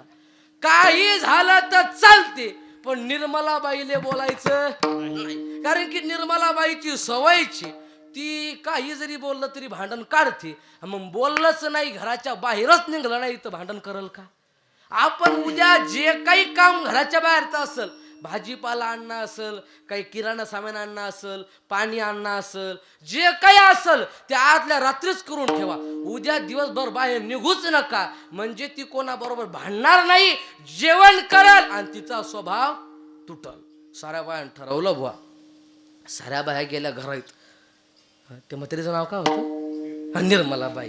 ते मला माहित नाही बरं, ते काय मला उसरते जरा जरा वयामानानुसार जरा होते कमी जास्त. निर्मलाबाई उठली व सकाळी 7 वाजता दात गीत घासले म्हातारीने. खुश झाली म्हातारी. गल्लीत पाहिलं कोणीच नाही. सखूबाईच्या वट्याजवळ कोण नाही, वत्सलामाईच्या झाडाजवळ कोण नाही, कुठंच सांगा एखादं नाव कोणतरी मला सांगा पटकन, काय जे असेल ते. घरच्या म्हातारीचं सांगू नका नाही हीच काहीच बुवा. सांगितलं सगळं, कोणीच नाही. वाटलं काही काम असतील, बाया जरा लेट झोपल्या असतील, उठतील. 10 वाजता आले, गल्लीत कोणीच नाही बुवा. 11 वाजले, गल्लीत कोणीच नाही. म्हातारे म्हणे साऱ्या बाया का 4 धामच्या यात्रेला गेल्यात का काय बुवा? सापडेच ना, घरी कोणीच नाही. पायता पायता 12:30 वाजले, गल्ली अख्खी सामसूम. म्हातारीच्या पोटातले कावळे वळडू वळडू मेले ती बिचारी, पण त्या आईले भाकर भेटले नाही. म्हातारी म्हणे आता काहीतरी करावं लागते गड्या, नाही तर आपला नियम तुटते. आणि पाहणं नियम काय म्हातारीचा? भांडणं करणं. हरिपाठाचा नियम नाही, काकड्याचा नियम नाही, भांडणाचा नियम. काहीतरी करावं लागते. पण म्हातारी हुशार होती, कारण आमच्या बुलढाणा जिल्ह्यातली होती. इथं कोणी बुलढाण्यातलं देल? हो, आमची होती म्हातारी. ती म्हातारीनं हुशार होती. म्हातारीचा निराधारचा पगार झालता म्हाताऱ्याला, निराधारचा. तेव्हा म्हाताऱ्यानं म्हातारीला साडी आणली होती. भारी साडी होती. म्हाताऱ्याचा जीव होता तसा म्हातारीत. म्हातारी गावाला गेली की म्हातारा 2 दिवस जेवत नव्हतं. ती असा होता जीव. कॉल करून म्हणायचं ये ना वापिसवर, अहो ये ना व, असं म्हणत जीव होता त्या बिचाऱ्याचा.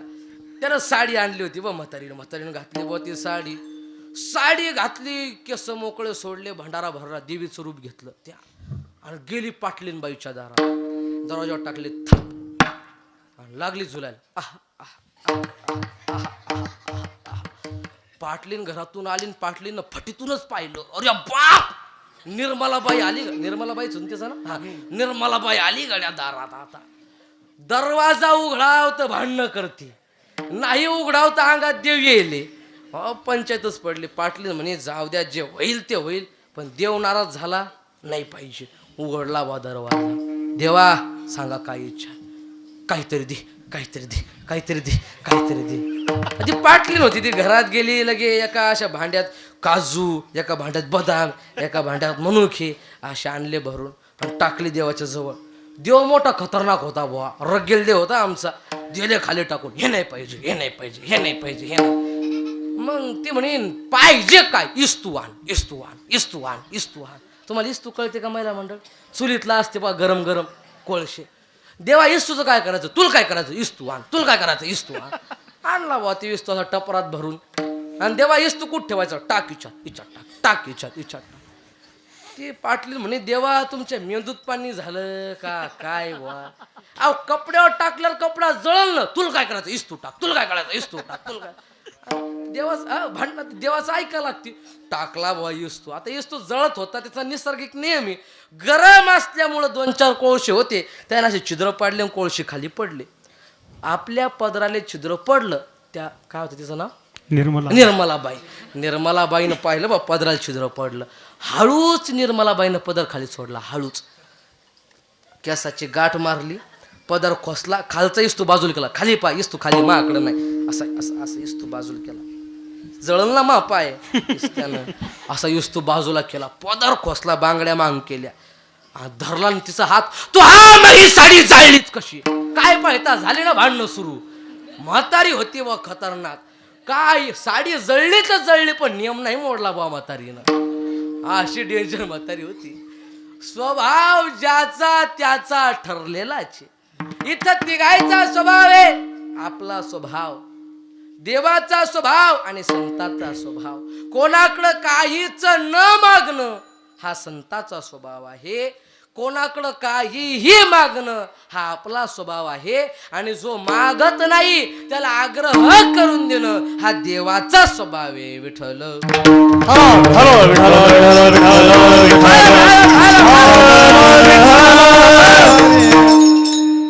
स्वभाव ठरलेला आहे. ज्या ज्या वेळी तुकोबाराय देवाकडे जायचे त्या त्यावेळी देव मान खाली घालायचे. का? कारण की तुकोबारायच्या सेवेचं ऋण देवाच्या डोक्यावरती झालं. तुकोबाराय म्हणतात, तुका म्हणे देवा ऋणी करोनी ठेवू सेवा. देवाच्या डोक्यावर ऋण झालत आणि त्या वजापायी देवाची मान खाली गेलती. ज्या ज्या वेळी तुकोबारायचे त्या त्यावेळी खाली बघायचे.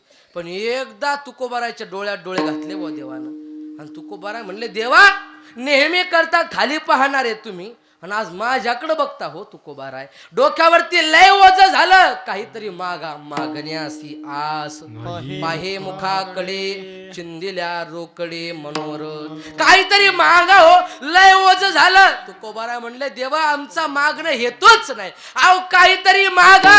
अहो देवा काही नको. अहो काहीतरी मागा. तेव्हा तुकोबारायचा नाविलाज झाला. तुकोबाराय म्हणले, देवा तुम्ही आग्रह करताय म्हणून, तुम्ही मागा म्हणताय म्हणून नव्हे, तुम्ही प्रसन्न झालाय म्हणून.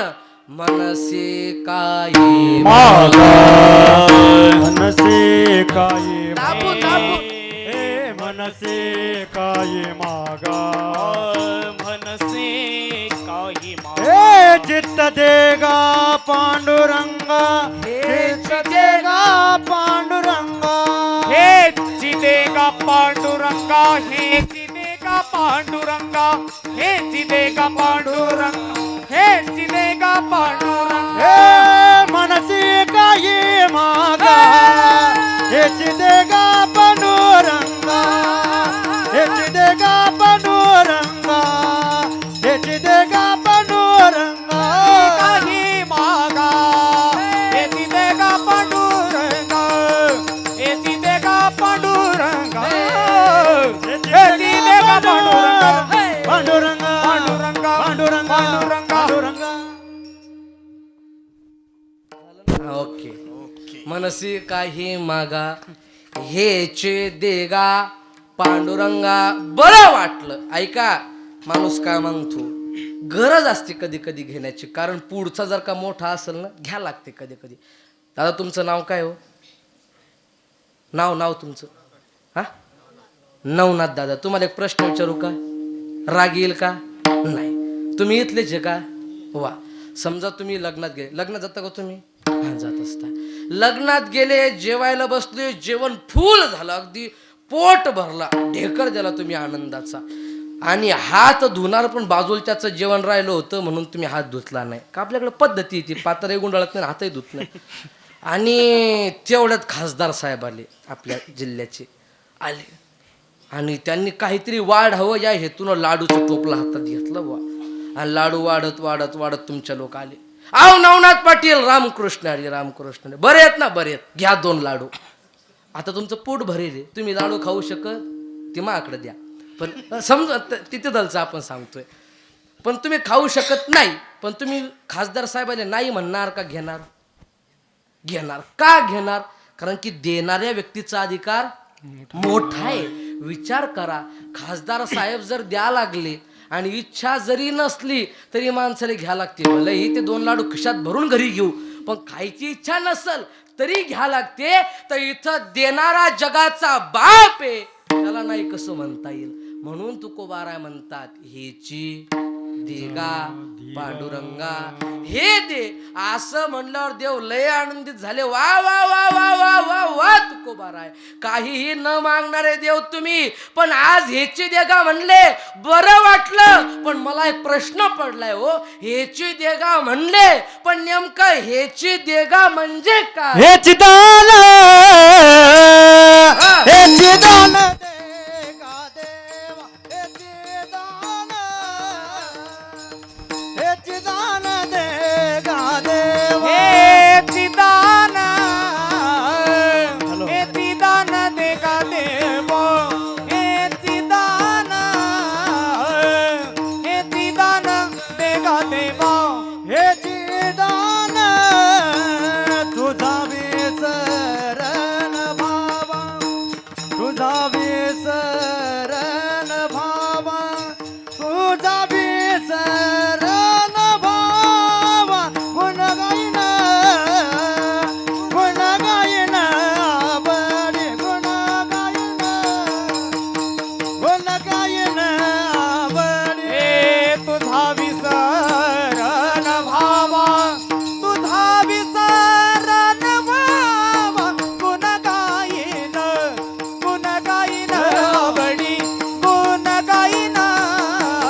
भामा तुझा विसरण भामा ए, तुझा विसरण विसरण. विसरण भामा बाबा वा जरा जोरदार टाळी वाजवा जरा जोरदार. वा अर्जुन महाराज एक नंबर. वा वा वा. असं म्हणलं की जरा ऐकायला गोड वाटते, सगळंच गोड वाटते. असं म्हणलं पाहिजे. जसं कीर्तनकार बोलतोय तशी चाल लागली पाहिजे. कीर्तनकार जर का फास्ट बोलायला आहे तर जलद चाल म्हणली पाहिजे. कीर्तनकार जर का सॉफ्ट नरम बोलायला आहे, गोड बोलायला आहे, तर आपण तेवढीच गोड चाल घेतली पाहिजे. कीर्तनकार जर का भावनिक प्रसंग सांगायला आहे तर आपण अशी एकदम रागदारी काहीतरी म्हणलं पाहिजे. नाहीतर कुठं कुठं आपण असं पवन महाराज असं रंगावर आणतो आणि मागची उचलतात. तुका म्हणे माझे हे चाल हे का काय हे बुवा. आता मी वयाच्या 5व्या वर्षापासून कीर्तन करतो. 5व्या, आता 18 रनिंग चालू आहे. 10 वर्ष पूर्ण झाले कीर्तन करता करता. 2000 कीर्तन पूर्ण झाली माझी करून. या 2000 कीर्तनाचा आशिष महाराज मला लोक हाय हाय करणारी भेटली. मी गेल्या वर्षी आषाढीच्या एकादशीले मोठे गायक लोक जमले तर त्याहिले विचारलं की बाबा हे हाय हाय कोण्या रागातलंय, तर त्याच्या डिप्या जळल्या. ते म्हणत बाबा हे रागातलंच नाही. म्हणलं रागातलं नाही, म्हणलं राग राग म्हणलं काय खाणं बुवा. अहो तेरवीले पण म्हणत नाही कोणी ही चाल, तो गडी कीर्तनात म्हणायलाय. अवघडी प्रेमानं म्हणलं पाहिजे. तुम्हाला सांगतो पुरुष मंडळी महिला मंडळी, हे गायन हे वादन हे साधन आहे, हे कलेतलं गमक आहे. कला किती आहेत एकूण? 64. वाह क्या बात. पवन महाराज तुम्ही सांगितलं का? वा अभ्यासू माणसं आहेत बुवा असतं कीर्तनात. 64 कलापैकी 62 कला तुम्हाला अशा तशा करून प्राप्तही होतील, परंतु 2 अतिशय महत्वाच्या कला आहेत ज्याकरता फार मेहनत आणि फार प्रॅक्टिस करावीच लागते. त्यातली एक कला गायन आहे आणि दुसरी कला वादन आहे. साधन आहे हो, लय मेहनत घेतली, लय मेहनत. साधन आहे. किती कला आहेत पुरुष मंडळी? मोठ्याने बोला ना तुम्ही. किती? चला सांगा, एक एक मोजतो मी. नाही माहित का तुम्हाला? बरं मी सांगू का? वा गायक आणि वादक 2 कला. वा वा चांगलं, त्याने प्रयत्न तरी केला. वा हे पोरगा आपल्याला आवडला शेठजी. यानं चांगल्या कला सांगितल्या खऱ्या गायन वादन. मी काल असं विचारलं बरं का, सांगा 64 कलाची नावं. एक पोरग उभं राहिलं. मला वाटलं उभं राहिलं म्हणजे 64 कला पाठ असतील. ते म्हणे बाबा 64 कलाची नावं माहीत नाही, पण 2 कलाची नावं माहिती आहे. म्हणलं 2 तरी कलाची नावं सांग. मला वाटलं ते आजच्यासारखं गायनवादन म्हणल, पण ते माझ्यापेक्षा पुढचं होतं. ते म्हणे बाबा पहिली कला म्हणजे शशिकला आणि दुसरी भागीरथ. बापू मी डायरेक्ट मायकाच्या वायरलेच फाशी घेऊ लागलो. शशिकला आणि चंद्रकला म्हणलं बस गडाचं हे पायच धर लागतात मले. त्या कला नाहीत. बरं मी सांगतो तुम्हाला.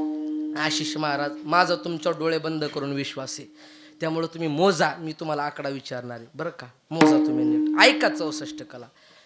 गीत, वाद्य, नृत्य, नाट्य, आलेख्य, रागा, संयोजना, धातुर्वाद, दुर्वाचा योग, आकार ज्ञान, वृक्षार्वद योग, पट्टिका, वेत्रवाण्य, कल्प, वैजापिकी, वैनायिकी, व्यायामिकी, शोकसारिका, प्रलापन, छंदोज्ञान, वास्तुविद्या, बालक्रीडा, कर्म, चित्र, शब्द, बक्षबा, क्रिया, पुस्तक वाचन, आकर्षण, क्रीडा, कौचुमारोग, हस्तलेखा, गौ, प्रहेरिका, प्रतिमाला, काव्य समस्यापूर्ती, भाषाज्ञान, चित्रयोग, कायकल्प, माल्यग्रंथन विकल्प, गंधयुक्ती, अंतर्मात्र, आत्तरविकल्प, संपट्ट, धारणमात्र, चिलिकयोग, मणि रागज्ञान, मणि भूमिका कर्म, धृतकडा, पुष्पछटिक निमित्त ज्ञान, मेष कुकुटला विधी, विश्व छिद्य, काव्य क्रिया, क्रिया विकल्प, आभूषण भोजन, केशकृपणा ज्ञान, तंडुलोक सुमावली विकार, उदक घात, उदक वाद्य, शयनरष्ट, नेपथ्योग, कर्णपत्रभंग, चित्रकला, पुष्पासन, इंद्रजाला, सूचिकर्म, तक्षणकर्म, मेलेंचितकला, उत्सदन क्रिया, केशमार्जन कौशल्य, दशनावसंग, राग, अक्षर, मुष्टिक कथन, माल्यग्रथन, रत्नरौप्य परीक्षा. किती झाले?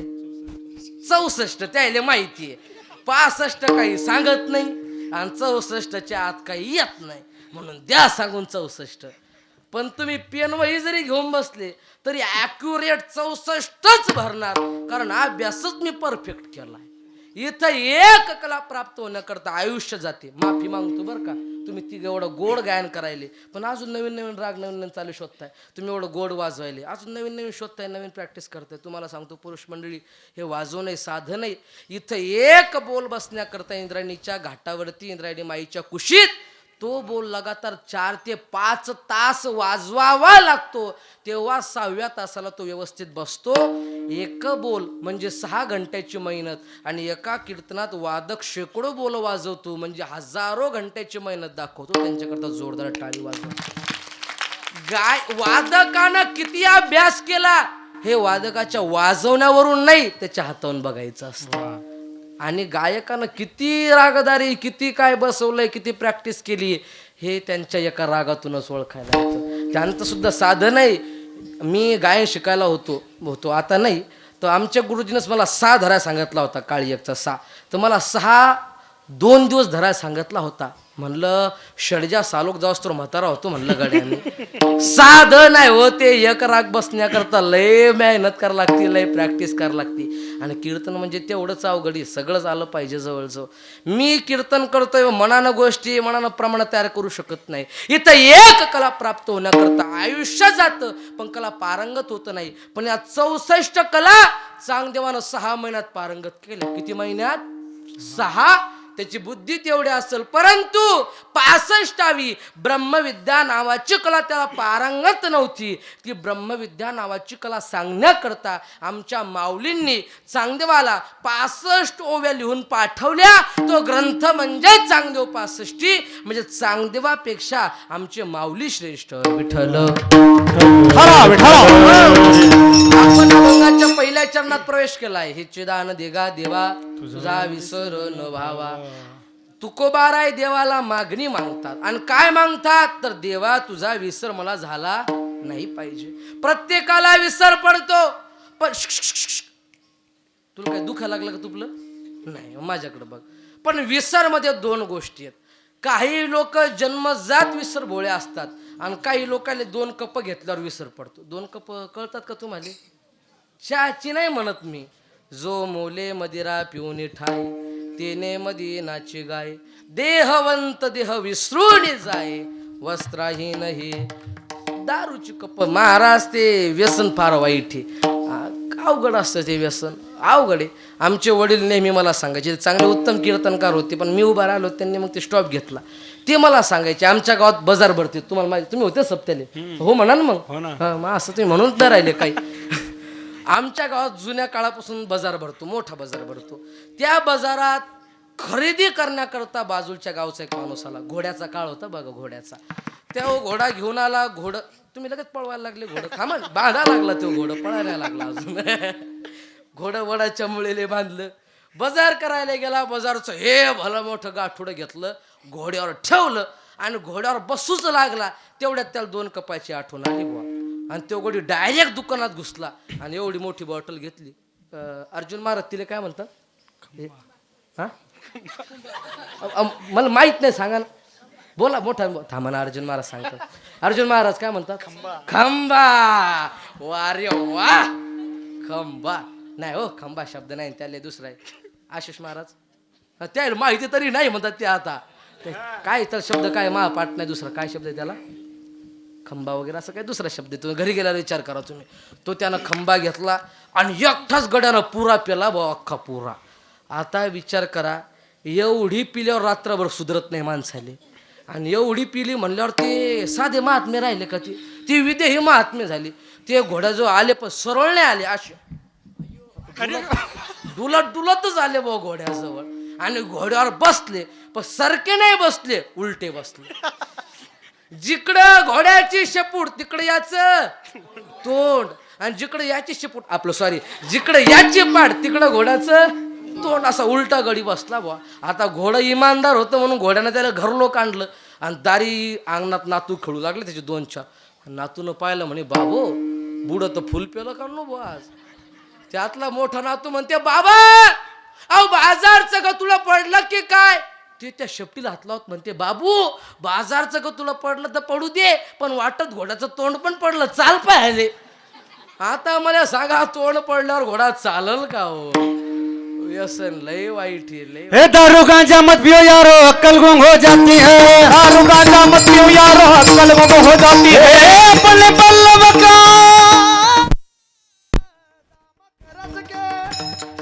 मुंह में मिट्टी जाती है ए दारू गांजा मत पियो यारो अक्कल गुम हो जाती है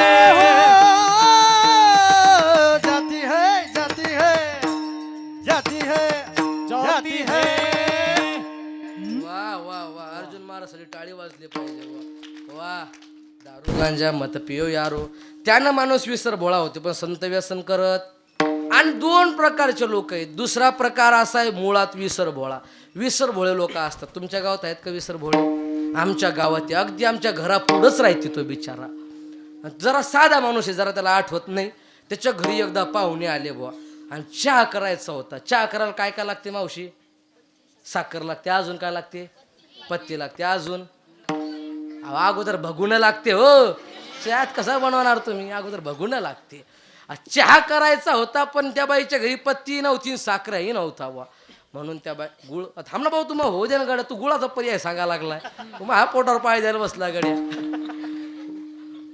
ती बाई काय म्हणली मालक इकडे या काय घरी पाहुणे आलेत चहा ठेवायचा मग साखऱ्या नाही पत्ती नाही मग हे घ्या 10 रुपये याचा साखरे आणा हे घ्या 10 रुपयाची पत्ती आणा ते म्हणे मी जर विसरलो ती म्हणे म्हणत म्हणत जा विसरणार नाही ते म्हणे काय बायको भेटली बुवा मला हुशार लईच हुशार बायको आहे बुवा माझी ते म्हणतच गेलं बुवा अख्ख्या वाटणं या 10चा साखऱ्या या 10ची पत्ती या 10चा साखऱ्या या 10ची पत्ती मुलांना म्हणत चला या 10चा या 10ची या 10चा या 10ची या 10चा चालदा रात्रभर आपला असत या 10चा साखरे आणि या 10ची पत्ती ते म्हणतच गेलं बा दुकान जवळ आणि नेमकं दुकानच्या दारी त्याला एक माणूस भेटला ते म्हणे राम राम हे म्हणे राम राम काय पाहता माझ्याकडे चिकपल्या दोन्ही नोटा सकाळी गेल तर 11 वाजता संध्याकाळचे 6 वाजले तरी घरी आलं नाही दुकानदार म्हणे भाऊ तुम्हाला काही घ्यायचं असेल तर घ्या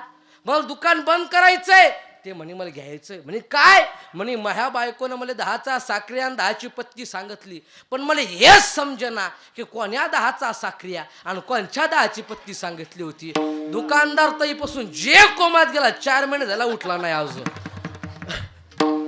बायको म्हणे सकाळपासून पाठवलं होतं अजून कसा बो आला नाही म्हणून पाहतच गेली बुवा पाहिलं तर काय तो आपला मालक तिथं बसला दुकानच्या दारी पदर खोसला बुवा आणि तुराटी घेतली तुराटी म्हणजे तुम्हाला महिला मंडळ तुराटी घेतली आणि जवळ गेली मग त्या सकाळपासून पाठवलं होतं काय वाटतं की नाही बायाची बोलायची स्टाईल खतरनाक असते बोलायची ती मी अभ्यासच केला बुवा त्या गोष्टीवर बोलायची स्टाईल मी खोटं बोलत नाही 1.25 महिन्याखाली आमच्या गल्लीत भांडणं लागली बरं का महाराज मी कधीच खोटं बोलत नाही आयुष्यात ते भांडणं लागली बेडरूममधलं भांडण हॉलमध्ये आलं हॉलमधलं पोर्चमध्ये आलं पोर्चमधलं भांडण गल्लीत आलं आणि लोक जमा झाले आता गल्लीत लोक जमा झाले म्हणल्यावर अपमान होते माणसाचा म्हणून त्या भावानं बाईचं तोंड दाबलं तुमच्याकडे दाबतात का तोंड बाईचं दाबतात बाई शांत बसते का वा अनुभवी पोरगा आहे वा काही का असो तिकडं पण मी एवढी गॅरंटी देतो बा तुमच्या कनेरगाव मधली की बाईचं तोंड दाबल्यावर तुमच्या गावातली बाई शांत बसल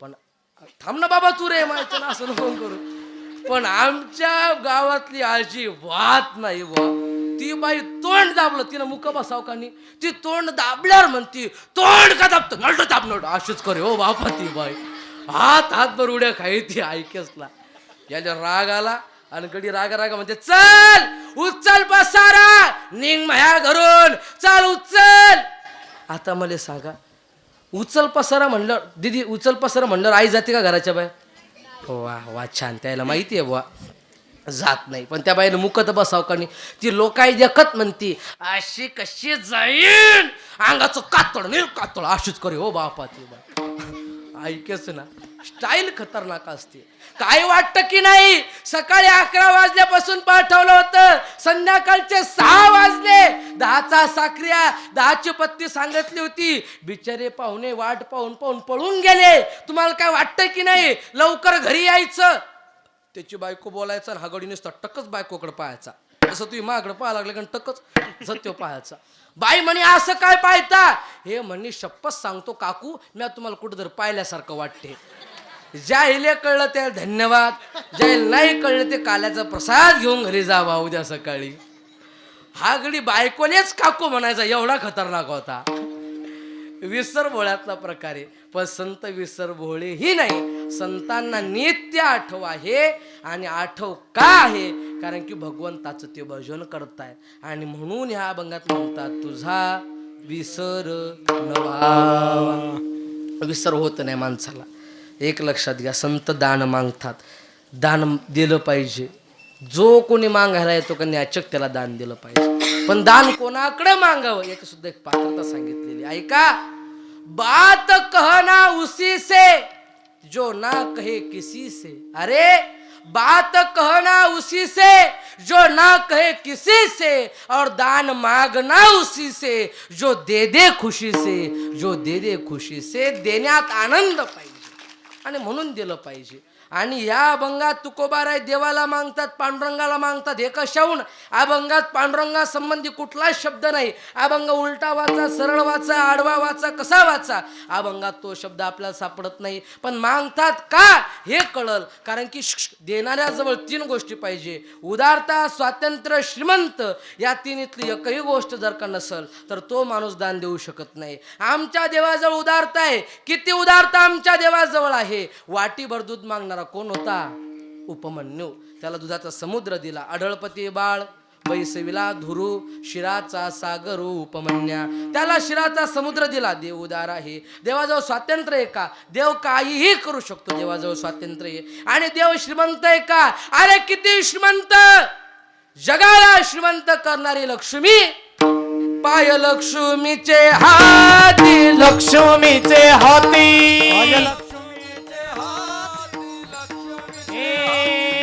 लक्ष्मीचे हाती, लक्ष्मीचे हाती, लक्ष्मीचे हाती, लक्ष्मीचे हाती. येतो का कुलती, येतो का कुलती, येतो का कुलती, येतो का कुलती.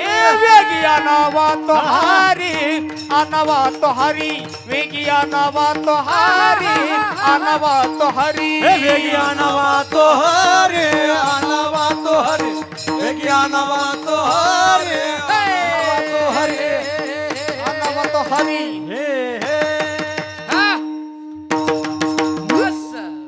पाय लक्ष्मीचे हाती, तिसे येतो काकुलती. जगाला श्रीमंत करणार लक्ष्मी देवाची सेवा करते. देव श्रीमंत आहे. उदारता, स्वातंत्र्य, श्रीमंत या तिन्ही गोष्टी देवाजवळ आहे. म्हणून महाराज म्हणतात तोची एकदान शूरदाता कुठला, विटेवरी ज्याची पाऊले समान. ज्या देवाची विटेवर पावलंय तो देव दान देण्यामध्ये उदार आहे, शूर आहे, मोठा आहे. आणि कोण्या देवाची पावलं विटेवरती आहेत?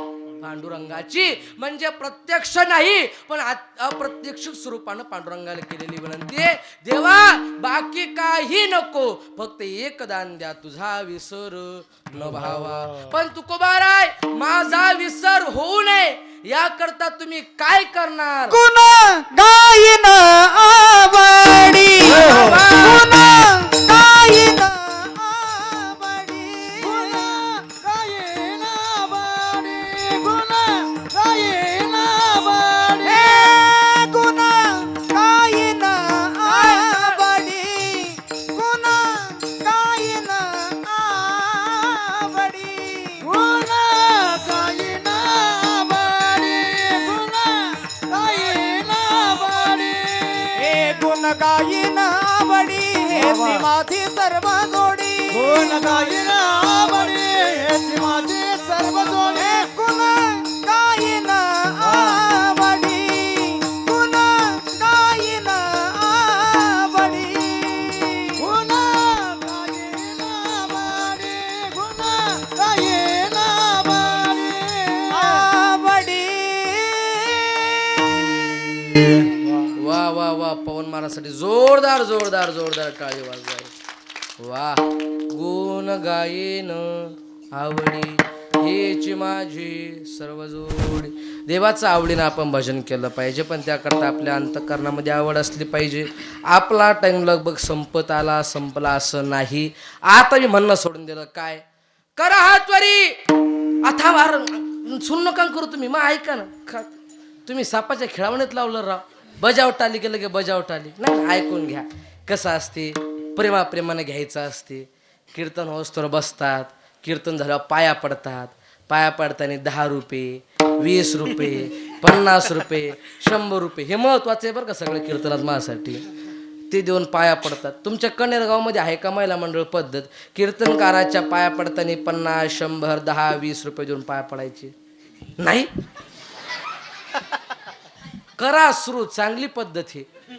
बाया म्हणतील माय बापा कीर्तनकार तर पैसे मागायलाय काढणं. आम्हाला तर माहीत नाही तर पैसे आणले असते. महिला मंडळ तुम्ही काही ताण घेऊ नका. मी कोण हल्ले नाराज करत नसतो. त्यामुळे मी जरा सोनं पण घेत असतो. साऱ्याच बाया गळे झकायला बांध बाई महाराजांना पाहिलं बापा. मी तुम्हाला आतापर्यंत त्रास दिला नाही, पण आता थोडा त्रास देतो. सगळ्यांनी जरा जोरदार हातवरी करा. करा करा करा जोरदार जोरदार जोरदार करा हातवरती. सगळ्यांनी आपण सगळ्यांनी सारखी पावली खेळायची. भजन करा. विठोबा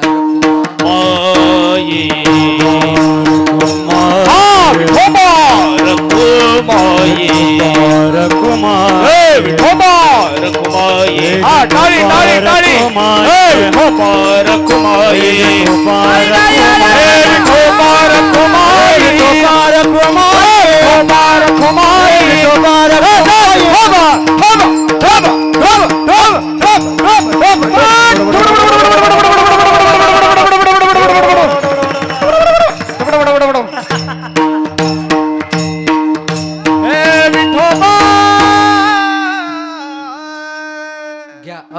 अगोदर हात खाली घेतले का? असू द्या असू द्या. घ्या हात खाली. 1 मिनिट टाइम प्लीज. 11:35 झालेले आहेत. अगदी आपली पुरेपूर वेळ झालेली आहे. आता थोडासा पण वेळ न घेता आपण आपल्या सेवेला पूर्णविराम देण्याच्या दिशेने चालूयात. गुण गायन आवडी हेच माझे सर्व जोडी. देवाचं आवडीनं आपण गुणगान केलं पाहिजे. आवडीनं माणूस तेव्हाच करते. आवडीने भावे हरिनाम घेसी तुझी चिंता त्यासी सर्व आहे. आवडीनं माणूस तेव्हाच भजन करतं जेव्हा सवड भेटल. आणि आवडीसाठी माणूस सवड काढल्याशिवाय राहत नाही. तुकोबारा म्हणतात आमची आवड देवा तुझ्या चरणाशी आहे, म्हणून आम्ही तुझं गुणगान करील. आणि तुझ्या नामचिंतनाच्या पुढे न लगे मुक्ती धन संपदा. आम्हाला मुक्ती नको, धन नको, संपत्ती नको, ऐश्वर्य नको, मोक्ष नको, पद नको. फक्त एक गोष्ट द्या, संत संग दे सदा. आणि या संत संघासाठी आम्हाला पुन्हा जरी जन्म घ्यावा लागला तरी चालल. अभंगाचं 4थं. तू कमाने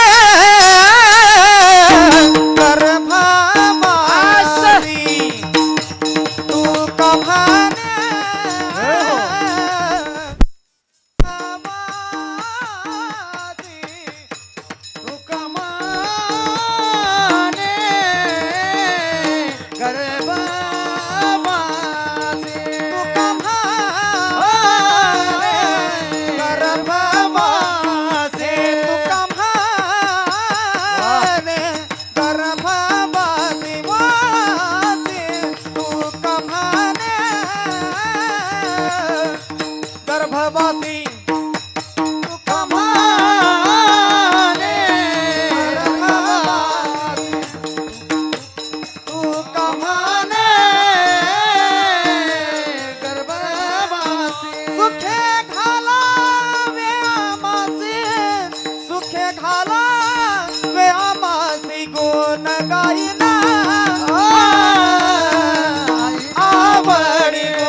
झालेली सेवा तुम्हा सर्वांच्या चरणी समर्पित करतो.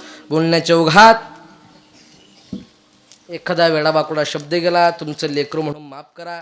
या अभंगाचा भाव असाच असेल काही सांगू शकत नाही. भगवंताने आईवडिलांना जशी बुद्धी दिली. हा दीपोत्सव आहे का? बरं, काय अडचण नाही, करूयात आपण. जशी बुद्धी दिली गजानन महाराजांनी आईवडिलांना जशी बुद्धी दिली त्याबद्दल बोलण्याचा प्रयत्न केला. आजच्या कार्यक्रमाला 2 मिनटं आजच्या कार्यक्रमाला ज्यांचं उत्तम असं सौजन्य लाभलं, साध्या भाषेत ज्यांनी मला वटीत घेतलं, हरिभक्तपान आदरणीय गजानन दिगंबर रावजी गावंडे, हरिभक्तपान आदरणीय श्याम सुंदरजी बियाणी, त्यांनी दोघांकरता जोरदार टाळी वाजवा, जोरदार एकदा त्यांच्या इच्छेने समर्पित करतो. ज्यांच्या माध्यम विक्षेप नका करू, बसा आपण ते नंतर करूयात, थोडं 2 मिनटं मला वेळ द्या. ज्यांच्या माध्यमातून आजची सेवा लाभली, मागल्या वर्षी ज्यांच्या माध्यमातून आलो, हरिभक्तपान आदरणीय आमचे मुन्ना शेठजी असतील खंडेलवार, हरिभक्तपान आदरणीय आमचे भिकुलालजी बियाणे शेठजी असतील, डॉक्टर सुधाकरजी डुकरे असतील आणि आशिषजी खंडेलवाल असतील, या सगळ्यांच्या चरणी मी आपली सेवा समर्पित करतो. आणि आजच्या कार्यक्रमाला ज्यांची ऐका ना, आता असं बजारात बसल्यावर नका करू, तुम्ही माझं ऐकून घ्या ना, लगेच एका मिनिटात संपवतो. ज्यांची सेवा लाभली, गायन सम्राट हरिभक्तपान आदरणीय आमचे पवन महाराज असतील, गायन सम्राट हरिभक्तपान आदरणीय अर्जुन महाराज असतील, गायन सम्राट नाव काय? गावकरी, त्यांच्या इच्छेने समर्पित करतो. मृदंगाची साथ ज्यांची लाभली, हरिभक्तपान आशिष महाराज असतील आणि दादा असतील, या सगळ्या मुलांच्या इच्छेने समर्पित करतो. आणि कोणाचं जर का मन दुखवलं गेलं असेल तर माफी असावी, सगळ्याची समर्पित करतो. माझ्यासोबत आलेले माझ्या जीवनाचे मार्गदर्शक, माझे गुरु, माझे वडील हरिभक्तपान आदरणीय राजेश महाराज काकडे या ठिकाणी उपस्थित, त्यांच्याकरता जोरदार टाळी वाजवा, त्यांच्या इच्छेने मी सेवा समर्पित करतो. आणि विशेष मुद्दा, इथे झालेले 8च्या 8 कीर्तनं आपल्याला ज्या चॅनलवरती कायमस्वरूपी बघायला भेटतील, महाराष्ट्रातील नंबर 1 चॅनल, ज्याचे सबस्क्रायबर लाखोमध्ये आहेत, 1 नंबर चॅनल वारकरी संप्रदायासाठी अहोरात्र प्रयत्न करणारे झटणारे आमचे दिगंबरचे आवटे साहेब, त्यांचं मराठी तडका नावाचं चॅनल आहे.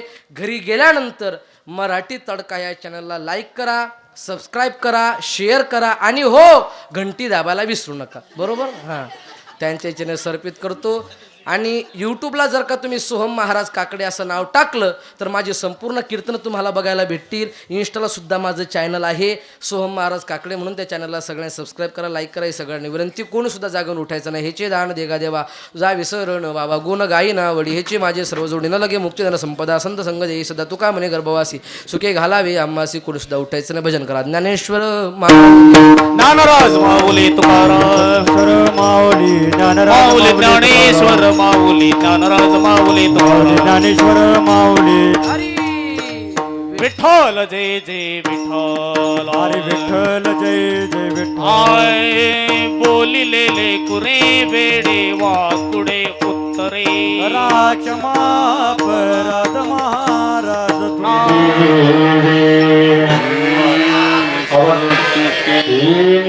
वागयज्ञ तुषारे, सोनी मज द्यावे, सोनी मज द्यावे,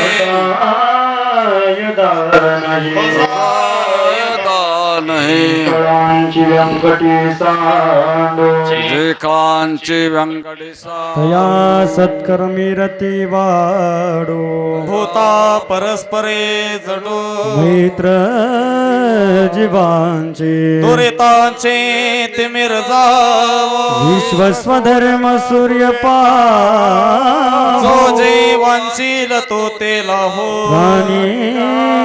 जात वर्षत सकळ मंडळी, ईश्वर निष्ठांची मांडिया अनवरत भूमंडळी, भेट तू तया भूता, चला कल्पतरुचे अर्व, चेतना चिंतामणीचे गावलती जे अर्णव,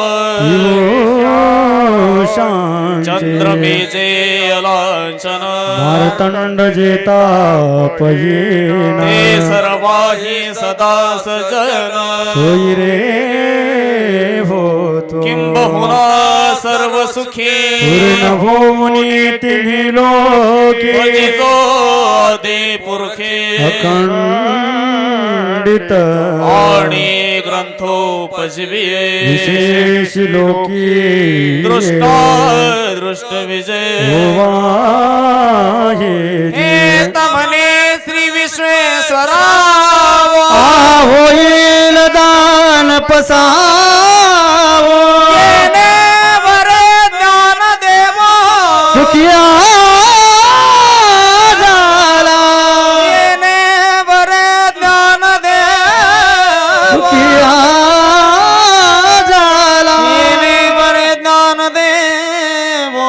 या